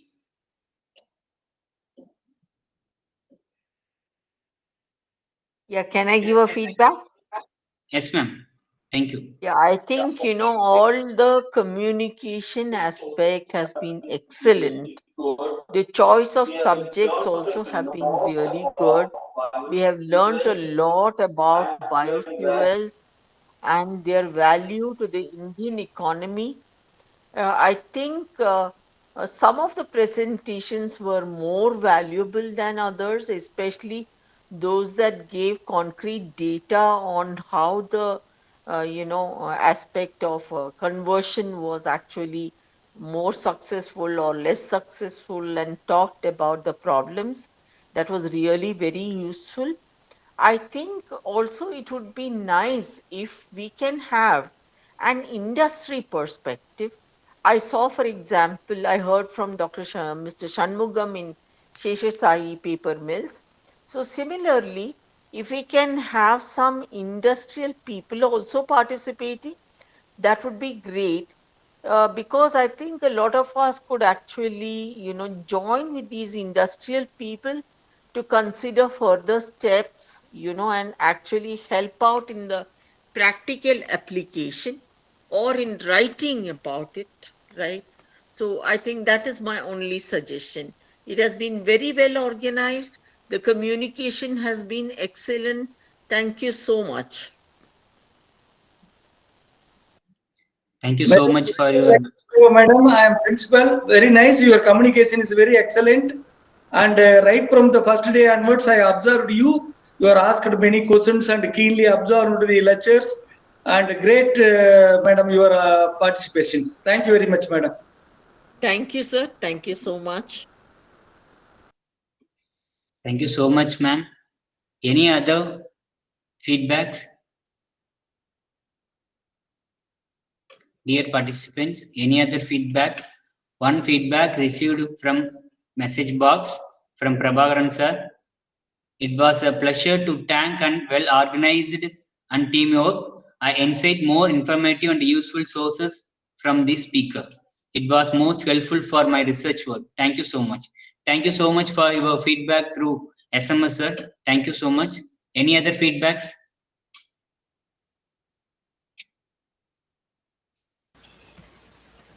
May I speak, sir? Yes, ma'am. It's audible, ma'am. First of all, I'd like to thank all the speakers for the very insightful lecture. And the overall FDP was very insightful, which has motivated at least the young researchers to actually take up the research into this field and actually to go up to the practical approach, which is very much necessary in today's time and which actually make biotechnology the most relevant field in the present scenario.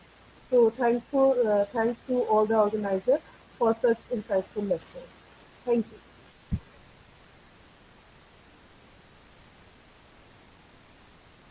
Thank you, ma'am. Any other feedbacks? Yeah, I had just one more feedback. See, I think Yes, the ma'am. reason why a lot of us didn't have so many questions was that we had not seen the presentations fully. If you could share the presentations ahead of time, maybe 15 minutes before, then participants can see and ask more questions. I think that way the learning could be more valuable. I do that in a lot of my classes, and therefore students actually participate a little better. This is Thank only you, one ma'am. suggestion.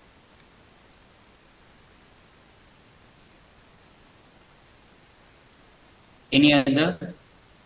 Okay. Participants, I updated the Atal portal link in the message box, same as well as I forwarded some images in this WhatsApp group for your easy access of Atal portal. So kindly verify the WhatsApp group, same as well as in this message box for this Atal portal login. So after login our Atal portal, so you just go for a feedback section to submit your feedback, then go for an assessment session. Assessment will be start at 6:30 p.m. So during this assessment portal, you have to click the checkbox. That also I updated in the group. You just verify the group mean I maybe posted 3 number of photos in this first photo, but that is for the feedback session. So go for a feedback area, submit your feedback, then you just go for an assessment. The assessment link will be open. So after clicking the link, the one dialog box will open. In the dialog box you have to click the checkbox, then start. Our scheduled time is 6:30. So after 6:30 it will be enabled. Now if you are verified means the time will be 3 or 4 minutes more, like that you may be receive message. So at 6:30 p.m. onwards it will be open. Exactly 7:30 p.m. it will be closed. Okay. So please understand, participant, this is the time schedule for our assessment. So once again I repeat, 6:30 is beginning time, 7:30 is end time. There are 30 number of MCQ type of questions are available. So you have a given 1 hour of timing. So please read out the entire questions and then submit your valuable answer. Okay. Thank you, participants. Now I welcome Reshma ma'am, Assistant Professor, English Department, to deliver the vote of thanks.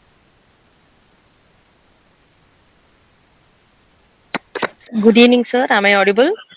Yes, ma'am. Yes, ma'am. It's Am I audible, audible, sir? very clear. Oh, okay, sir. Okay, sir. Good evening, everyone. On behalf of the management of Sri Venkateshwara High Tech Engineering College, I thank all the resource persons of the 6 days Atal FTP program who delivered their presentation in the best way. I thank all the participants, coordinators, technicians, and all the supporters who made this program a successful one. As we wrap up this program, 1 week program, I want to thank each of you for your enthusiastic curiosity and passion. We have had an incredible week filled with the learning, laughter, and growth. We have explored new ideas, challenged ourselves, and supported one another. Once again, I thank you all for being part of this journey. We wish you all the best for your future endeavors and we look forward for staying connected. Thank you all. Thank you so much, ma'am. Participants, kindly switch on your camera for taking the screenshot.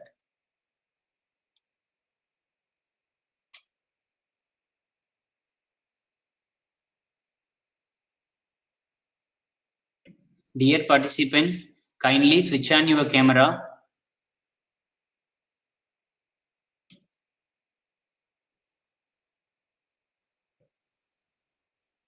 Dear participants, kindly switch on your camera.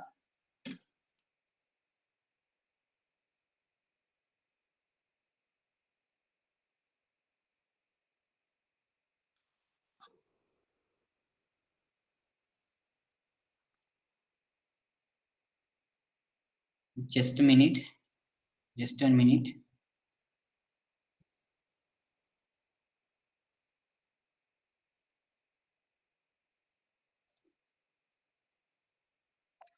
Just a minute.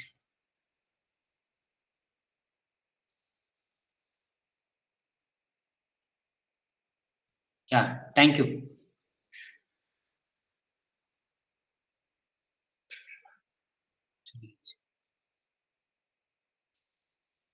So thank you all the participants. So we have a 10 minutes of time. After 10 minutes, your assessment schedule will be open. Before that, kindly submit your feedback for overall feedback in Atal portal. So if any of the participant should not receive the certificate means, please wait 2 or 3 hours. Definitely Atal portal will update your certificates. Thank you so much, ma'am. If you want, I will stay in the same link. Anybody want of it? How to stay in the same link, or otherwise shall I sign off?